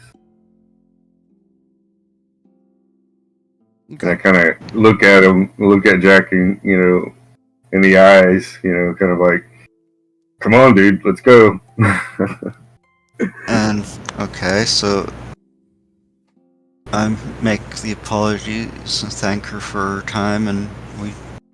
Okay, fine. Let's go do. And I'm going to do my best to remember what that guy looked like. And when we get out of the office, do we see him anywhere around, leaving the building? Well, as you are attempting to leave the office and get back into the hallway to head out, you're intercepted by a young lady. It says, "Well, hey there, you strapping young man. How are you doing? And you, a ghoul in Alamo. We have a few resident ghouls here, but it's so nice to meet a new face. Even Ghoulface. Are you guys thinking of moving in? Are you gonna come live here? I heard you at the window over there asking about Charles Zanko, right?" We've met the guy. We were supposed to come find him and talk to him about something. Well, I'm afraid that you might have had the wool pulled over your eyes a bit there. See, Charles Zanko, he's a bit of a local folk hero around here. He was one of the lieutenants that served under Davy Crockett back when the Alamo, which is a little bit further into the town there, during the war for Texas against Mexico. You had Davy Crockett and Charles Zanko and a bunch of other men. They stood up against an army of thousands from the Mexico army and defended the Alamo until the last man. So that was the last time anybody really knew any Charles Zanko. But his name is on the memorial over here, and so you can find that there. But I'm afraid, as far as actually finding anybody still named Charles Zanko now, well, the kids go around pretending to be Charles Zanko and Davy Crockett and the likes. But afraid you're probably out of luck there. Yeah, and not surprising that supposedly the individual in question, it's a name he used. Now, what his actual name is, we don't know. Well, now, my friends, that is kind of what I just finished telling you. Yes. Is it not? Yeah. Now, True. Her look gets quite a bit more stern now. And before, when she first started talking to you, it seemed like she was just like this random lady and everything. But with her look turning stern, you realize that she knows exactly what you're talking about. Yeah. And we need to talk to the group he's with. Somebody. Well, now, my friends, she grabs you by the shoulder and squeezes you kind of tight. I was trying to say that kind of quiet, but yeah. There's just too many people around here for that to really work. She said, "My friends, look, the kids like to play with these names and everything. Even the teenagers who want to go get up and join the militia, they're like, oh, I'm this, I'm that. But you know what? Being that you might have been duped by one of our younger, mischievous young men here, how about I take you over to the local tavern? I'll buy you a nice meal, and then maybe you think about moving in here and becoming part of citizens. It's gonna be so nice to have some new faces around here." And while her voice still has this, "Oh, I'm the housewife. I'm the local welcoming committee and everything, her eyes are very much, you're going to come, you're going to sit in the tavern and wait, is what she conveys with her eyes. Well, I could go for a good meal. I've been eating these canned stuff. And they got hot meal? Well, absolutely, young man. She slaps you right on the chest and says, you shouldn't, young strapped man like you and strong muscle, you shouldn't be eating all that slop. You need to get have yourself a good home-cooked meal. Just come on. And she has her stern face is lit up or lightened up a little bit now that she thinks she's finally gotten through to Slash at this point. She's not sure about Jack yet. Yeah, fine. Kind of look harder at her and was like, all right, if you insist, ma'am.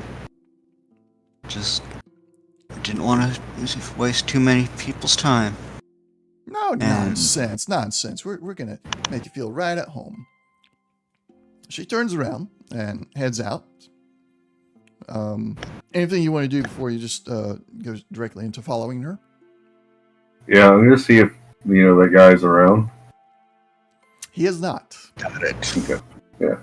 I figured, but, Yep. I didn't know if he was eavesdropping or, and stuff like that. And so while we're going on, I said, we got power armor. I heard the young militia boys talking about some people showing up in power armor looking like raiders, but they weren't actually raiders. Was that the two of you?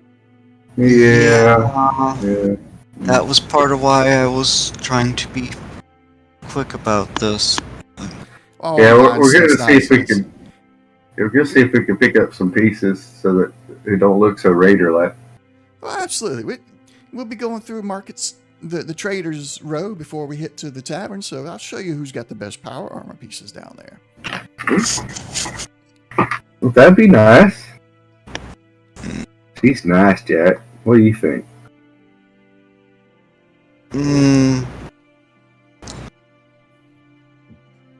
And just not, because we're kind of close and Gotcha. Yeah. Oh, I understand. You feel kind of nervous around the lady folk. I understand. Well, lead on, miss. I feel nervous about being around most folk. Oh, it'll be all right. Everybody's got a sidearm around here. Ain't no trouble in this place. Don't need no trouble, no. Well, lead on. I'm looking for a good helmet for this thing. Maybe so it won't look so raider-like. I've already got a chest piece. That's one of them Brotherhood of Steel's chest piece, I believe. Come on this way. We got one other. Oh no, the right arm. That will make first. Pick you up a nice souvenir of being in Alamo. Even if you stay, it's a nice thing. Like just about everybody around here, everybody that knows what they're doing and knows something about the Alamo, has one of these on their mantle back at their house. And she leads you up to a weapon stand, and they've got a variety of weapons. There's 10mm pistols. There's a few pipe weapons, not many. They seem to be kind of pushed off the side as the cheapest of the cheapest kind of weapons. But they got the 10mm pistols. They got combat rifles, combat shotguns, a couple of submachine guns, and hanging up in the back, they've got some bigger guns. Nothing of extreme note. But then the lady speaks to the vendor and says, "Hey there, they got some new friends here in town. They're looking to, maybe pick up some of those black powder pistols. You got any of them on hand? And maybe one of those fancy knives you're always talking about." The vendor, give me another perception speech.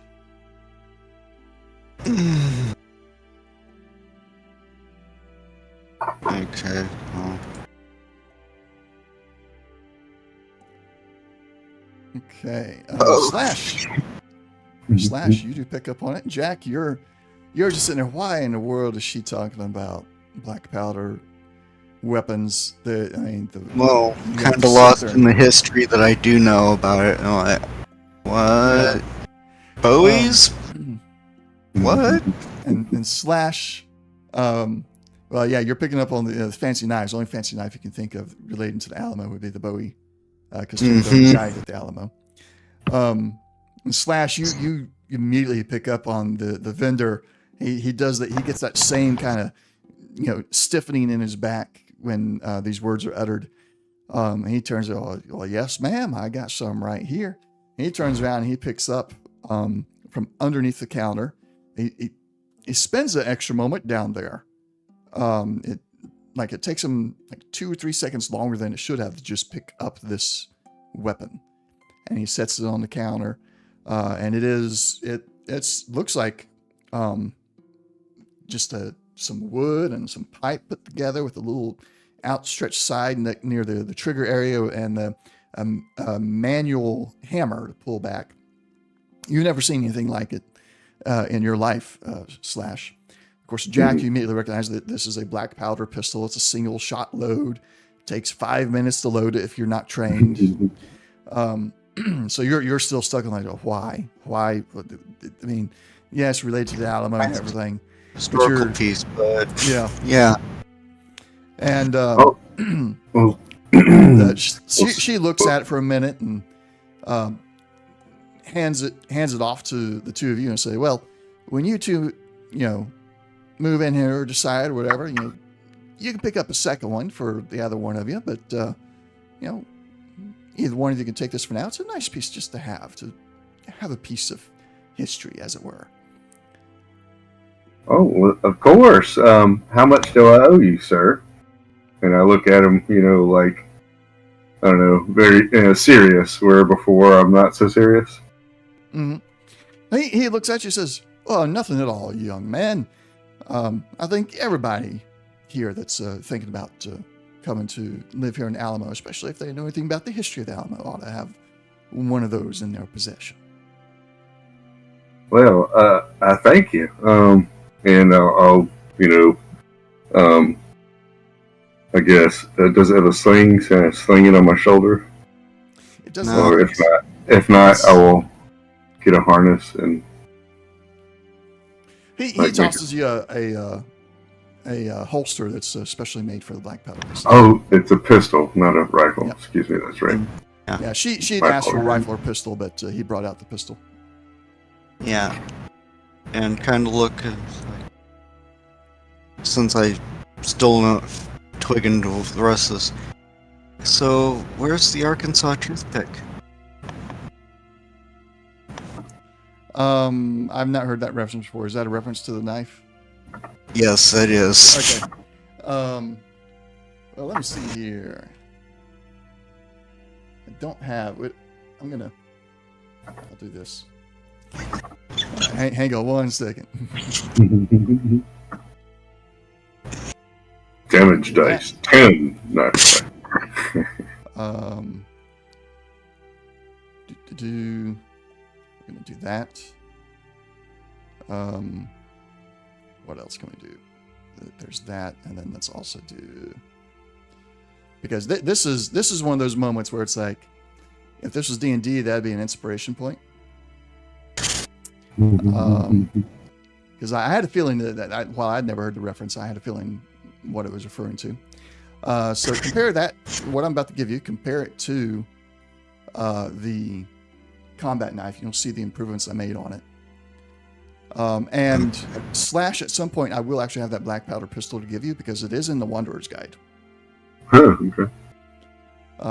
So when that comes out, I'll give it to you. It's honestly, though, it is ridiculously slow to use.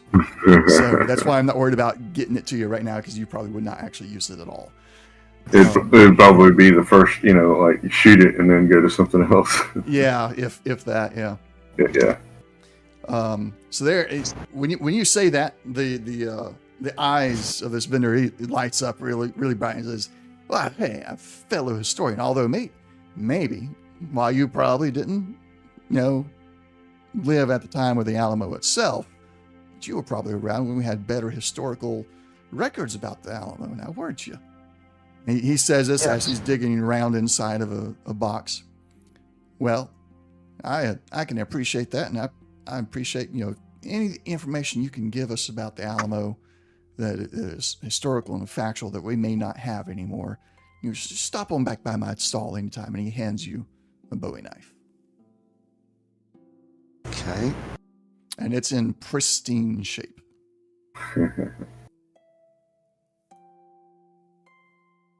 Cool. So the lady speaks up again and says, well, we ought to get going. I got to show these young fellas where the power armor is so they can, they're the ones that came in that Raider power armor. I'm sure you heard about that. And the vendor's, oh, yeah, I heard about that. I said, well, we'll see you later. Maybe at the tavern over there later today, maybe. And he said, yep. And when she mentions the tavern, he responds, and yes, he turns around and very quickly and does something else underneath the table where he had pulled the pistol from, and then turns back to his stall and continues to serve other customers as you move on. She brings you to another stall where there's power armor out laying about. So, Jack, if you want to go ahead and grab anything there, and Slash, if you're wanting to get anything else as well. Just about anything is better than Raider power armor as far as stats go. Although, even the Raider power armor is good against most things. Yeah.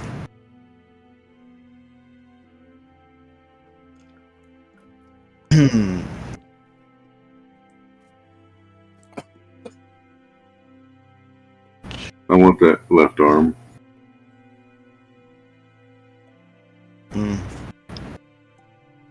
What did you? Okay. You got legs. The left.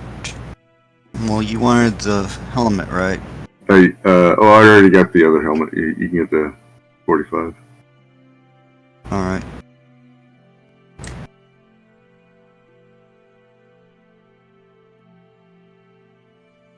Because I've got. Taking a moment, it is. Yeah, it'll do that sometimes when it's creating that parcel. Fine. Just figured I'd say something, so. Right. Ooh. All right, so there's a T45 chest, T45 left arm, and T51 chest left.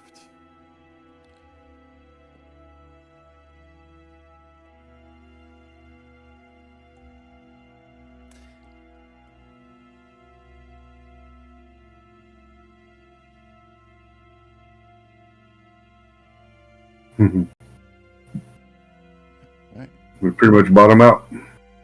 Yeah, I figured you would, but also was like, I'm not just going to give you a full set of everything. I'm still making you work for it a little bit. Yeah, I have I'm lacking legs, but outside of that, I'm all something besides. So my Raider, so it's, I just have legs for Raider armor, and the rest of it's going to be, Brotherhood or T45 Yeah. stuff.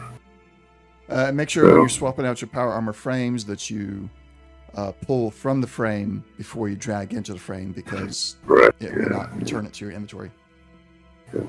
As far as the parts that make you appear at Raider from the distance, I think you've covered those now.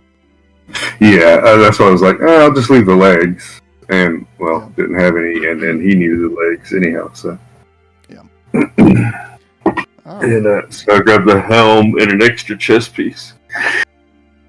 So, In the right. Yeah, go ahead. Y'all buy your power armor parts. You don't get the chance to, mechanically go and swap it all out. There's nothing that's going to happen between now and the chance to swap it out. So mechanically swap it out. But narratively, you load up the parts into some bags that the vendor gives you, and they thank you profusely for purchasing these. You follow the lady on down to the tavern. She sits you down. She goes to the bar and orders up some food, and then comes back and sits down with you. And continues to converse, small talk with you. Anytime if you attempt to talk about Charles Zanko or Crockett's Men in any way, even a veiled way, she immediately just redirects you to, well, how's the weather been where you come from? Absolutely refusing to even broach the subject now. And anytime you attempt, or if you attempt, you get the daggers from her eyes coming at you.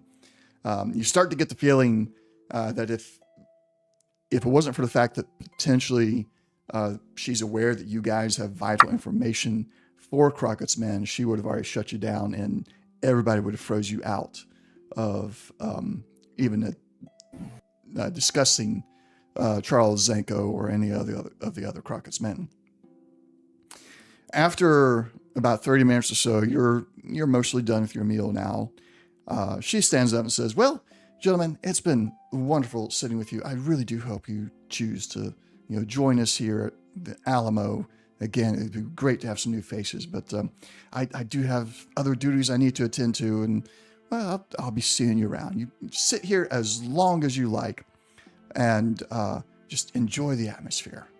And she leaves. How long would you like to sit there?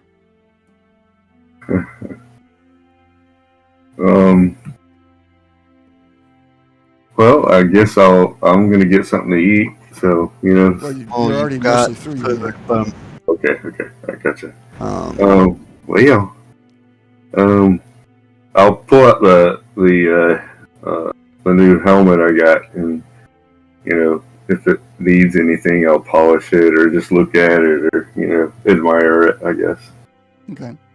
This looks much better than the piece I got on currently. Wow, this is like smooth and polished. The other one had spikes hanging out of it.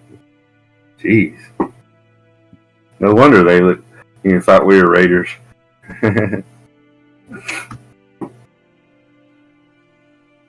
Jack, do you have any thoughts or comments while waiting?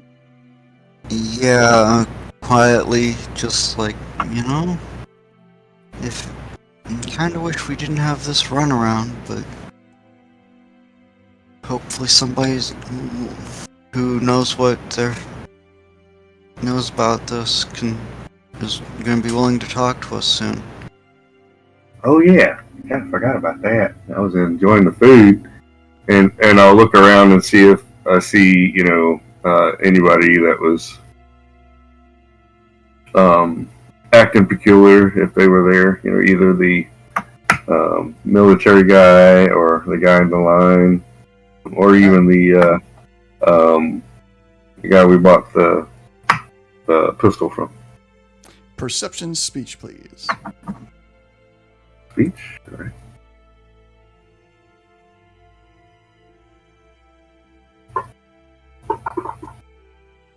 Oh, not today. No, not today. You don't notice anything out of the ordinary. Everything seems to be pretty well the same. Although there's one thing that even on a no success perception check seems completely out of the ordinary to you. You see the waiter going around and handing out pieces of paper to the different patrons. And occasionally he'll go back to the table he's already left a piece of paper at and pick it up along with some caps. Other times the patrons will take that piece of paper up to the counter and hand over caps. Excuse me, are y'all betting on something? And when he happens to say that, I kind of look up. So this is actually the receipts and all, right? Just making Yes. sure. Yep. I'll actually explain that and so that, like, at very least, Slash and the next table over can hear me. Oh, Okay. okay. I think I understand. You get a paper that says how much you owe, and then you go up and you pay for it. Yeah. Well, that's all right. The waiter comes over to your table and is writing on a piece of paper and says, hello, gentlemen. I see you're in with Miss Delaney today. Will you be paying in caps or in the local currency? Oh, Well, gonna have to be caps because we ain't got the local. Not a problem at all. We deal in caps, especially when you're dealing with those are from outside the area. Although, if you ever want to exchange your caps for the local currency, there is an exchange building just at the edge of the Traders Row. And he tears off the piece of paper and puts it face down on your table and says, "You can leave the caps here at the table or come up to the counter. Either way is perfectly fine. And of course, stay as long as you want. You'll continue to get free refills." And he walks off. Okay. So And Pick up the piece of paper. I start pulling the caps out of my bag while he's looking at the paper. Okay. Jack, you flip the piece of paper over, and and you see that while it does actually have the meals written down on there and their totals, you see that it's marked as already paid. And at the bottom of it, it gives directions to a location about 3 miles outside of the Alamo's city walls. okay. And a time of 2100 hours. And it's what, just midway through the afternoon? Yep. So about Now you're looking at anywhere 15 from to 1600 hours? yeah, you're looking at about 4 or 5 hours before the meeting time. You're thinking it'd probably take you an hour, maybe 2 hours to get to the location. Okay. And How much do we owe? folded up stuff, the receipt in my pocket. Well, apparently the lady you found rather nice already paid for us. Well, see? She is nice. Yeah. And we've got a meeting. And that part I do kind of say quiet, like real quiet. Like, Okay. And- Do a charisma stealth. oh, okay. Mhm. This is gonna be bad. Well, Well, you're good at stealth, right? my Your stealth sneak is tagged. good. Yes. Yes. sneak. Well, All crud. right. You succeed with an action points generation there. Man, here we are. I don't know if you guys will get the combat today, but you're racking up I the know, action right? points in roleplay, and then they're just gonna be gone. I might let Yeah. you keep them. We'll see. We'll see, because you guys are doing good with roleplay. I'll probably let you keep them for the next session. Yeah, and so, and figure how long to swap out parts on the power armor. Not too terrible. It depends on if you want to try and do it. It's going to be some skill checks involved, and like if you just want to take your time, you don't have to do skill checks. You're looking at an hour per part. Okay. Could we hire somebody? Yeah. Okay. You're not sure if there's anybody here local that would actually be able to do it, but it is an option to try and look for somebody and hire them. Yeah, I'll go back to one of the armor places and say, "Hey, we want to throw these on our frames, but we're not very practiced at it. Is there somebody who can, take care of that for us if we paid them?" Well, you might want to talk with the local militia. They got engineers that are good at that, and they could probably do that for you. They might charge you for it. It wouldn't be constituted as a bribe then, because they're doing something outside of their typical duties. Okay. Well, do you have anybody in mind, or should we just go to the county, the big office there, the big building? Well, I know the Private Dan actually knows a bit about it. He does a lot of work on his buddy's power armors, so he might be the one to talk to first. And right about now, he's getting close to being off shift. All right. Let's see if we can find him real quick. Do we have enough time? We'll talk later. Well, thank you, sir, and I'll give him 2 caps. Okay. He takes the caps and says, well, thank you. I guess I can add a new thing to my sign here and called information broker. Well, I'll be that thank you. And he pulls out a pencil and grabs a sign, rakes it up over his table, covering up his other products, and he starts scrawling on there. You can kind of tell that, you know, he's starting with the I and everything. It's like he just added a new thing to his resume.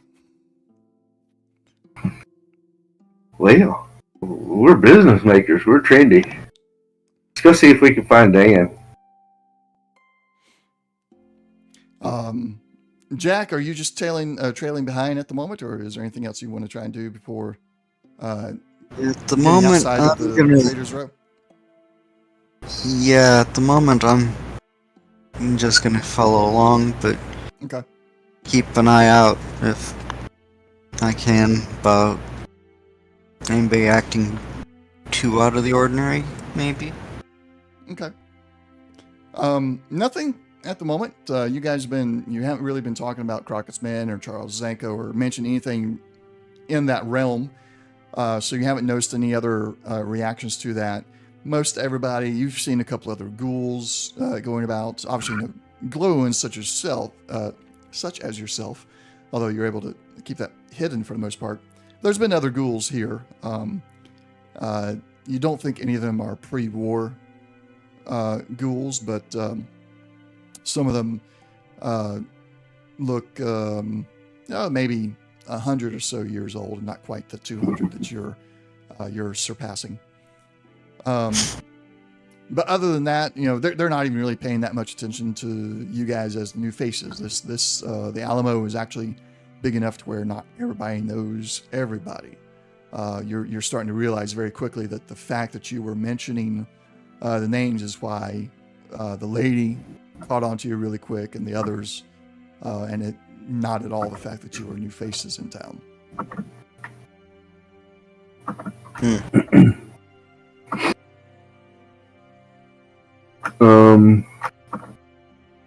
So I guess we'll go back up to the front and see if we can run into Dan while we head that way. All right. Slash, I want you to set your rest to, we'll click it once so it's not rested anymore. And then look at your character sheet and see if you can figure out why. Yeah, I'm encumbered. Yeah, walking around all day encumbered here. I'm not sure how did you get encumbered? Was it the armor you bought? It's the armor. Okay. I mean, I guess technically, I don't know where I would have left Betsy and Honey at, but well, they'd be at the front, in the stables out front. Gotcha. Yeah, that's yeah. Even though you did get to sit down and eat your meal and everything, you've been carrying around this armor in the bag for the better part of an hour or so now, and it is not light. No, yeah. Combined with all the other stuff you have. Yeah, it's don't put me over, 40. Well, not 40. Yeah, 40. 43. Somewhere. Yep. 43. So you get back to the front there, and you see Private Dan is coming down off one of the lookout towers, and he sees you, and he raises his hand real fast and waves at you and says, "Well, hey there, fellas. Y'all leaving town already?" See if I can get back into that accent again. Good luck. It's been, what, half an hour, maybe? Since we, left the tavern? About a little over, since you left the tavern, probably 45 minutes. Okay. It's a bit of a walk from the tavern where the tavern is all the way down to here, because you got to go through all the way through Trader's Row, and it's a pretty long. They got a lot of merchants in there. Okay. And so I'm like, well, and trying to lug the almost 150, 200 pounds of metal and rubber and other. Like, well, we were told you might be willing and able to assist us with or at least able to assist us with this. I kind of want to swap this stuff out and do whatever you want with the Raider bits. But so we don't have any misunderstandings again? Well, B, you found the power armor trader, I see. And I'm guessing he told you I do the work on some of my buddy's power armors in the militia here. Yeah. So if you're willing to give pointers and assist,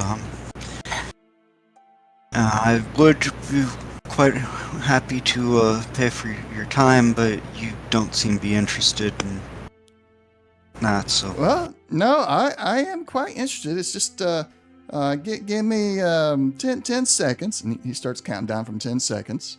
He's looking at a very old timepiece that he has on. Is it 4, 3, 2, 1?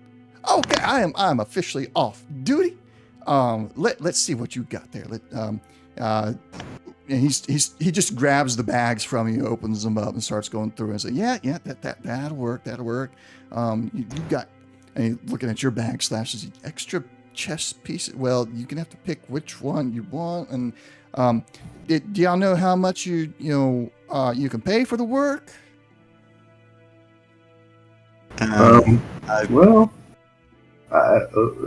I do some trading and such, so we've got a few caps on us. If nothing else, we can maybe barter. Well, bartering's nice and all, but I have to see what you got. See if you got anything I want. Otherwise, caps is always good, and I can take those down to the exchange and get the local currency that the GM has not come up with a name yet for. I keep calling it local currency. I'm like, no, I need a name. But alimony. Sorry. It's actually pretty good. Alimony. The meaning of the original word could be lost, could theoretically be lost in this modern wasteland. The only person who knows what it really originally meant is Jack. Who, if that actually did get mentioned, would have been like face palming. Just, yeah. And, well, we kind of have somebody wants to talk with us a little ways outside of town this evening and at a particular time. So we... now, fellas, you're lucky it's me you're talking to right now. And his voice gets real low, and you hear his words start to get a little bit more pronounced. The accent is kind of fading just a little bit. You boys know, I thought Miss Delaney had already kind of set you straight. You just don't go blabbing certain things. Yeah, I didn't figure, but just... All I was gonna say is we have a little bit of a time crunch, just...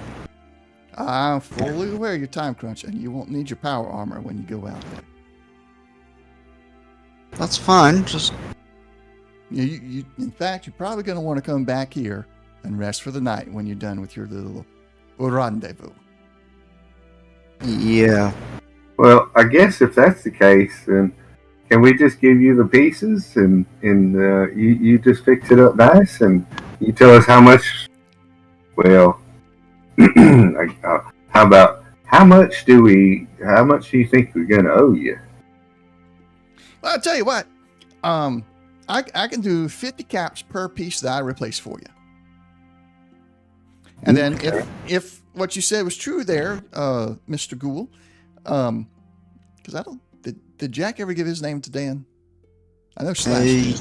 Yes, I did. You did, just, okay. I didn't All right. remember say it when it happened, yeah. I'll backtrack a little bit there.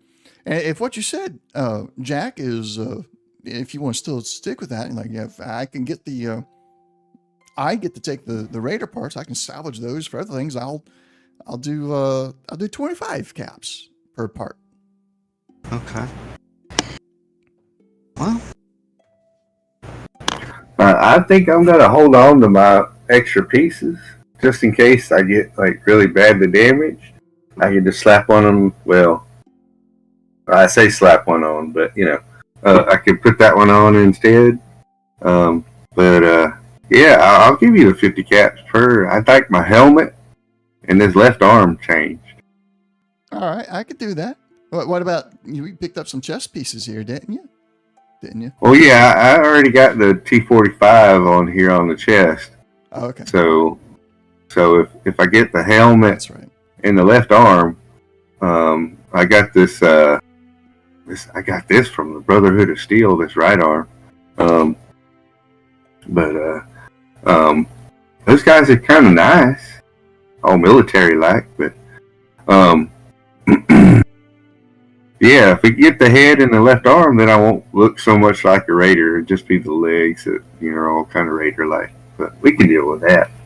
Right. I can do that. Right, 50 caps a piece for you, and Jack.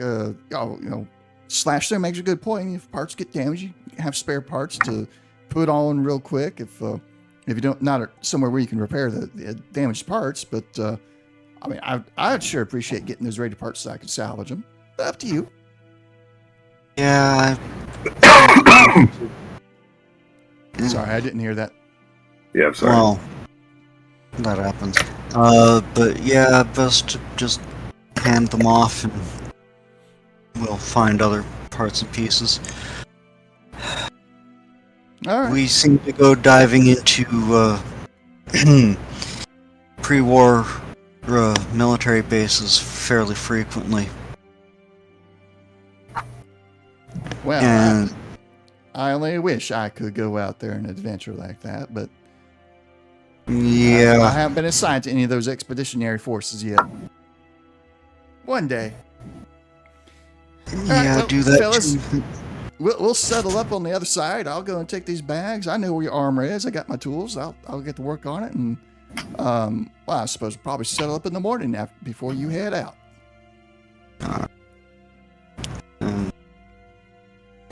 Well, thank you, Dan. I appreciate it. Maybe after a while, I'll be able to do it, better too. I just haven't done it enough, All right. Well, he takes the bags and he heads on into the area where they got your power armor stored at, and he gets to work. Is there anything you want to do before you head out to the meeting, or should we just go ahead and go to the meeting? I'm I taking can't these think of pieces anything. off of me. Okay. I'm no longer encumbered. Go ahead and swap out the power armor parts on your power armor. Jack, since you're just letting him keep the Raider, you can just drag into the power armor frame and let the Raider parts go into the ether. And then subtract the appropriate amount of caps. Jack, you'd be paying 25 per part and slash 50. Got it.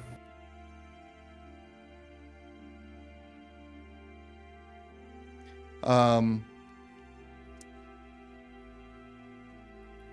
right, and moving on to your meeting, you head out so that you'll arrive at the location approximately at 2100 hours. And as you do, you see in the distance there's an old ruin here. It's a half-collapsed building. You're not sure, based on the way it's situated, it could have been a warehouse or a home, like a rancher's home, potentially, but not a lot left to it to really indicate truly what it was before the war. On top of it, as you get closer, at first you thought, perhaps something like a steeple, but as you get closer, you realize that no, there's a person standing on top. And their silhouette that you see, they're standing kind of at attention. You see the barrel of their rifle sticking out from behind them, or perhaps in front, depending if they're carrying it in front. But since it's just a silhouette, you're not sure. And as they turn their head, you realize that they've seen you, and they turn their head, and you see the tail of a coonskin cap kind of flop around as they apparently speak down into the building to let someone inside there know that you are approaching.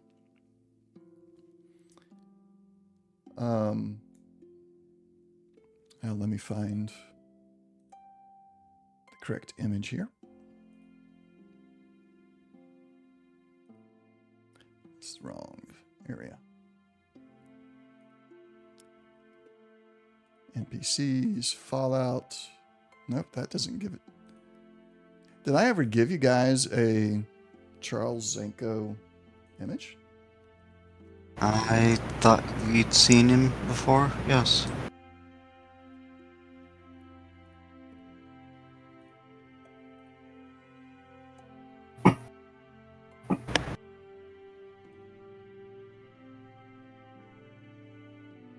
Okay. Well, I've got him on the his NPC sheet, but I can't make that image big. So I've got to find it. There we go. That should be. Nope, that's just their logos. NPCs. Oh. Oh, come on.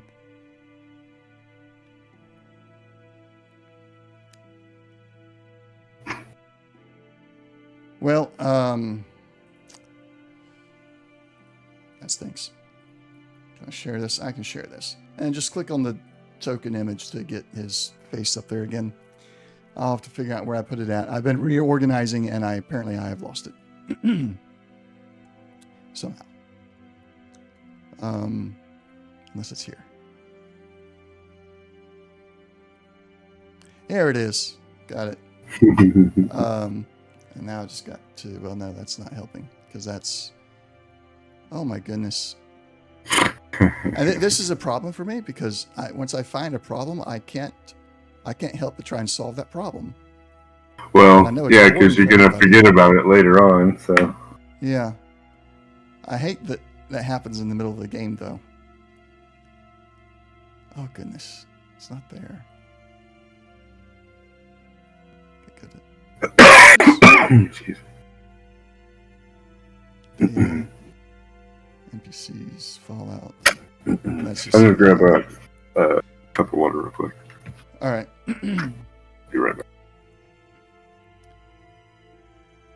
While he is doing that, I will continue to try and find this, I guess. Fallout, Texas. See if I can drag it into there. No. Oh, I know what I can do.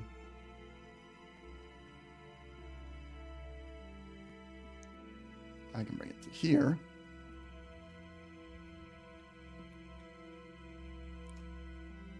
Yep. Are you still looking at the Texas map? Yep. All right. That's what I'm... Yeah, that's him. Bring him in as a token instead. It's fine. Because apparently I have his portrait, which doubles as the token image, but I don't have it as an image record where I can actually bring it up as its own image. So I don't know what I did with that. Okay. That's the one downside of the way Fantasy Grounds handles the image data. You have to, if you want it to be a token, it's got to be in one folder. If you want it to be an image you can use as a map or display, it's got to be in an image folder. If you want it to be able to do both, you have to have the same image in both folders. Mm-hmm. All right. So, Slash, are you still on the Texas map? Oh, I decreased it, but... Okay. Well, that's where he's at now. I was able to drag his token out there, so... Oh, okay. I can look for it. Image for you. So as you approach and you go down into the collapsed ruin of this building, you find that there's a few other, what in normal times you would say, well, these are militiamen, but they're all now wearing a different hat. Jack, you immediately recognize these as, coonskin hats. They all got the tails on there. However, they are made from, some mutated Something creatures. more recent. Yeah, something more recent rather than actual raccoons. The only one not wearing one of these hats is Charles Zanko himself, but they're all wearing kind of, the outdoorsman leather Fur skin gear. hat. Yeah, fur. Oh, okay. What? Say that again. Fur skin hat. Well, yeah, Sorry. most of except for Charles, but as far as the rest of their clothing goes, it's all like the time period appropriate as far as the material, but as far as the look and feel of it, it looks like the same uniforms that you saw in some of the pictures while he was at the Alamo of the soldiers that fought at the original Alamo battle. Similar to how the Minutemen in Fallout 4 are wearing the same gear that the original Minutemen militia wore. They all are carrying laser muskets, although you're still unsure of the actual name of those. That's the design that they're carrying. They are the only people you ever seen carry these particular weapons.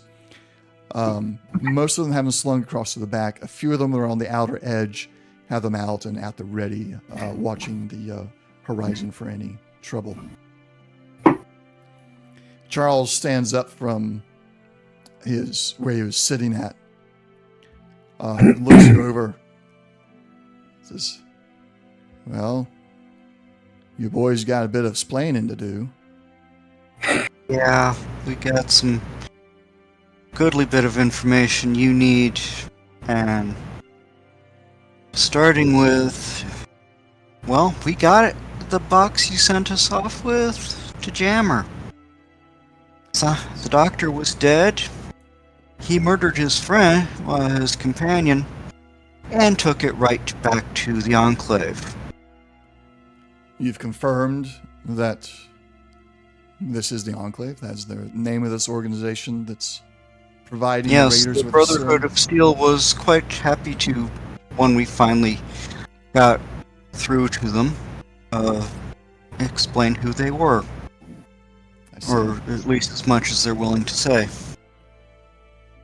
At any point in time, did you ever expect that Jammer was an agent for this Enclave? And this is when Slash, curse a few times and, say, basically, hell no. No. Actually, he's how we got in touch with your group at all. So, whatever he knew,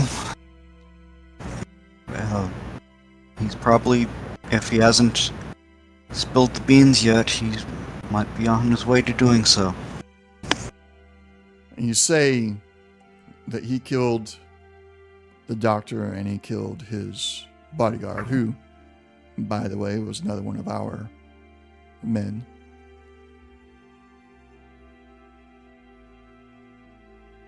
They darn sure did. And you have... We've been able to catch up to him. He'd be the one dead, too. But you have he proof flew away in one of their Enclave vertibirds, one of them dragonflies. I suppose the only thing I can do is take your word for it, but I want a little more detail. How did you come to the conclusion that it was Jammer that killed both of them? Well, not entirely positive who killed the doctor, but fairly sure. And then I actually go through the all of the investigation we did. And where we followed the tracking track. him to the vertibird, and up to including what I can remember of his last words to us.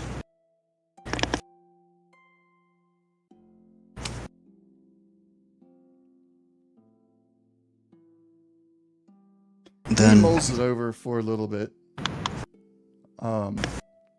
until they finally, and he shakes his head and says, "Well, based on the reports that he gave originally, if those reports can be trusted, and what I witnessed of you at the settlement attack and the subsequent destruction of the vertibird,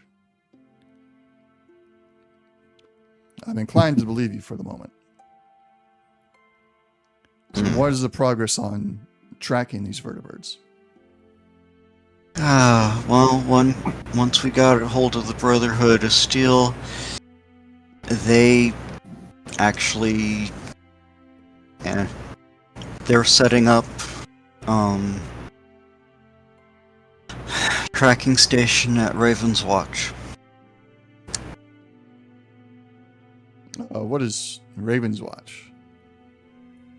Well, And that's our hideout. Well, Oh boy. and that stealth boy I've got, or had, that's where I found it at. I see. And it's a pre-war installation, it seems, that is mostly intact. And you just handed it over to the Brotherhood. Oh no, we're the landlords for the time being. I see. This Brotherhood may be different from the other Brotherhoods I've encountered, and reports indicate that they are different. I would still caution you to watch your back with them. Like any faction in this fallen world, trust about as far as you can throw whoever it is. Indeed.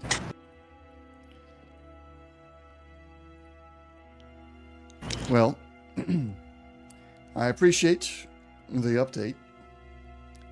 And while I'm not enthused with you using my name around town the way you did, I can see how, at this point, with Jammer being a traitor and you having no other way of contacting us, that was your logical conclusion. Jammer. Yeah, we didn't know you were all secretive and stuff. Well, I guess We did know there was a secret, so I was trying not to get too noisy about it. But Jammer should have originally, after your initial evaluation, given you a method of contacting via dead drop.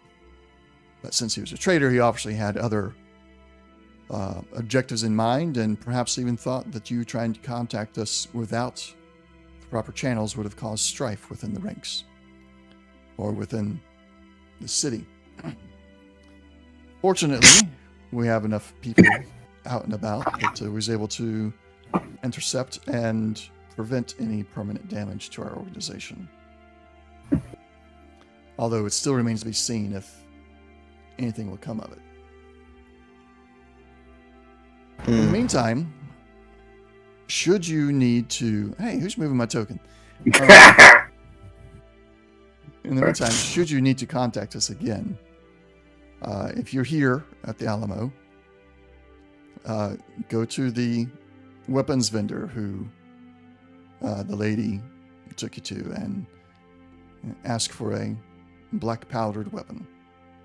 That is our indicator. And then before leaving his stall, ask him or tell him where you might see him at later. Such as, she said, well, maybe we'll see you at the tavern later, or some such like that. And typically it is the tavern, and then we will arrange where the meeting should, the face-to-face meeting will take place. If you don't need a face-to-face, then when you're asking for the black powder weapon, leave a note with the weapons vendor as payment. all right, Or rather, along with the payment. certainly.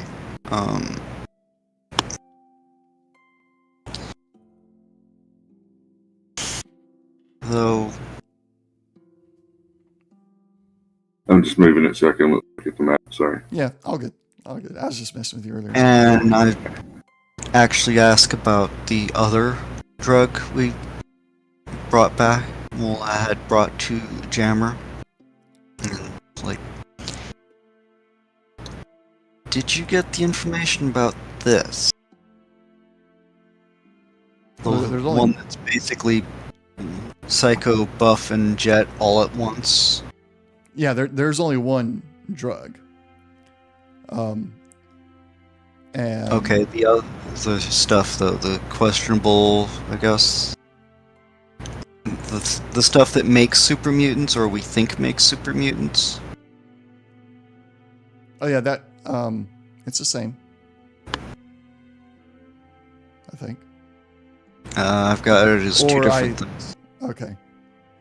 Well, I don't have a connection for that then, because maybe I was just Okay. throwing something at you to. Mhm. He'll take it. He'll analyze it. Have the local doctors analyze it. He tells it that they're still trying to work on finding a antidote or something for the original drug, and also, barring that, figure out why the Enclave, now that they know the name of the organization, is supplying the raiders with this and what they're doing with the kidnapped survivors or kidnapped settlers. Oh, that's not good. I've forgotten about all that. Mm-hmm. A guy at the Brotherhood of Steel said that that the Enclave experiment on people. Yes, but to what end is what we're trying to figure out. Mm. No indication as to why. I mean, obviously, to experiment. Why would you kidnap anybody unless you maybe slave labor or experimenting? Given the information you now have about the Enclave, experimenting does seem more likely, but we still don't know what kind of experiments. I remember now. They were splitting the Raiders. The Raiders were splitting people into different groups. Yes, I was there. Oh, that's right. I forgot. Yeah. Yeah, sorry, I forgot. So- He was there. Well, so when we finally get the information all back and forth, well, do you have any ideas about anything you want the Brotherhood to know about or not know about? Or you just gonna let that fall? We'll let that alone. Well, try not to give them any information about us. We operate. Obviously, you've seen we operate in the shadows. Yeah. We have no political ambitions. We don't have any desire to control anything, but our main goal is to protect the innocents under our guard and throughout the Texas wasteland, even if they don't know that we exist. All right. So as much as you can, leave us out of your conversations with them. Tell the Brotherhood that you're working with local persons who have missing family members, local settlements who are, being persecuted by these raiders, and you've just found a connection.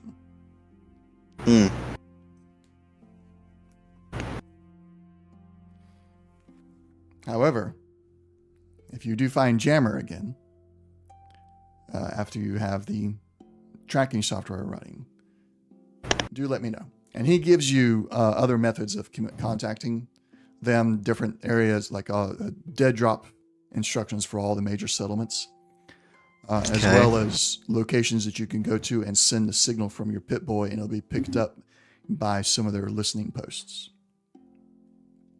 So that at any point in time, wherever you're at, you either have the option of a dead drop or a radio signal to let them know that you have information. Well, that'd be handy. Being able to get in touch with you. Gee, I had to walk all the way down here. Wasn't so bad. I'm a little tired right now, so, talking about doing anything just makes me want to go to sleep. Well, for now, you should head back to the Alamo. We'll follow at some point. Don't want to be seen coming back in alongside you. Again, don't mention anything related to Crockett's Men while you're, well, anywhere, please, outside of using the dead drops as instructed, don't use our names. Don't allude to a meeting that you have with us or anything like that. You're lucky it was Dan who you spoke with about that.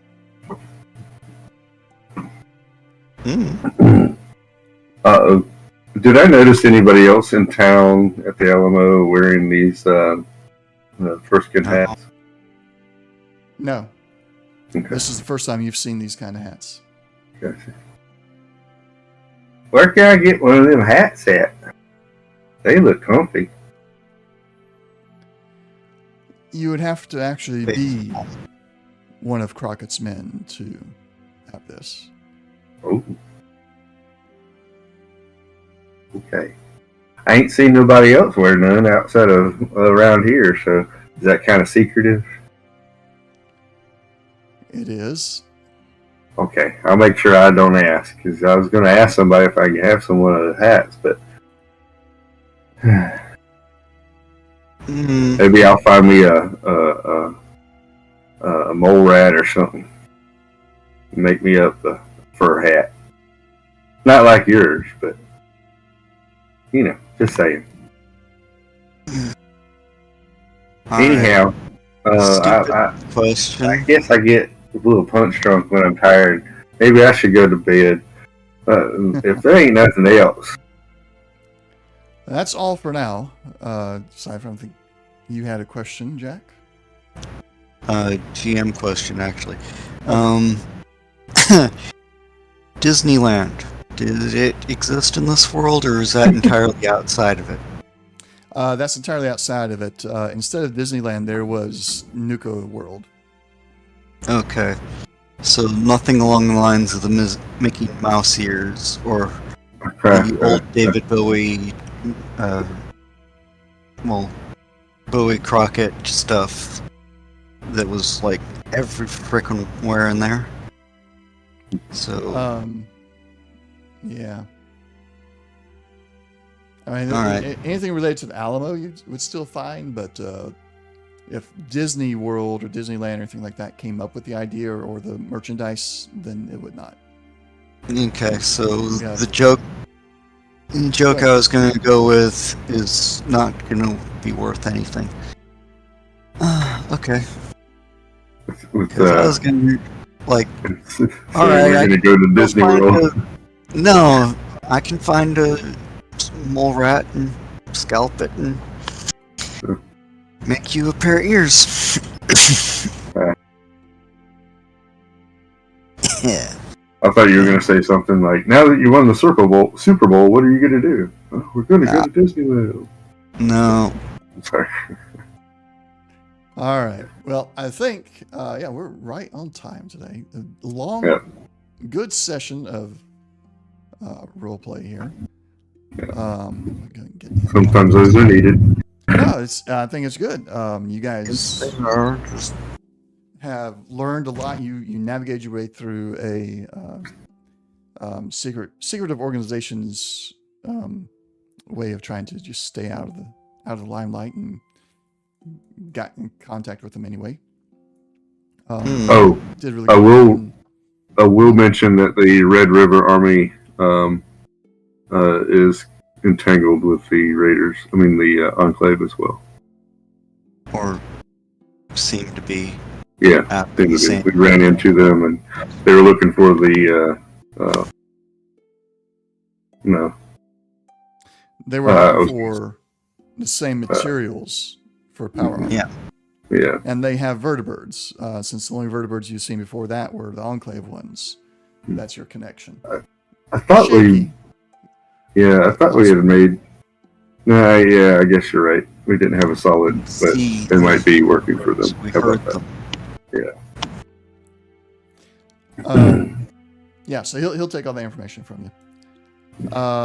Let's see what else. So yeah, I think you guys did good. You've learned a lot of information, and because I think this is what we'll do from now on. When we have good, role play sessions like this, action points that are earned during that time will carry over into the next session. Yay. So you'll get to keep all 4 action points that you earned today. I don't think anybody used any, so this is a pure gain for you guys. And you'll get to carry those over into the next session. So going forward, you guys now have 2 things out in front of you. You spend enough time down here that when you go back to the Alamo and you spend the night and head out the next morning, by the time you get back to Raven's Watch, the tracking system should be up and running. But you will, I won't spoil anything at the moment, but you will have 2 options at that point outside of the obviously open world options, but you'll have 2 very clear quests available to you when you get back to Raven Watch.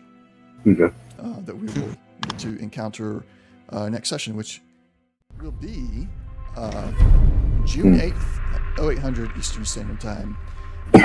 Hope to see you all there. Thank you all for watching. I know this is, as far as a viewer is concerned, this is maybe not the most fun or entertaining session, but it was good role play nonetheless for us, and it's a necessary step in this storyline. So do be looking out for our next D&D session, which is, when is that one going to be?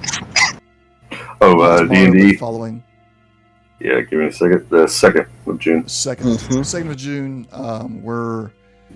We're thieves for hire now, and the price was our lives. Or potentially was our lives. So we'll be doing that on the 2nd. Make sure you join us for that, and trying to do some other streams here and there in between then. And then, of course, we'll see you back here on the 8th for the next Fallout session. Until next time, thanks for watching, and we'll see you next time. Y'all come back now, you hear? See ya. Get out.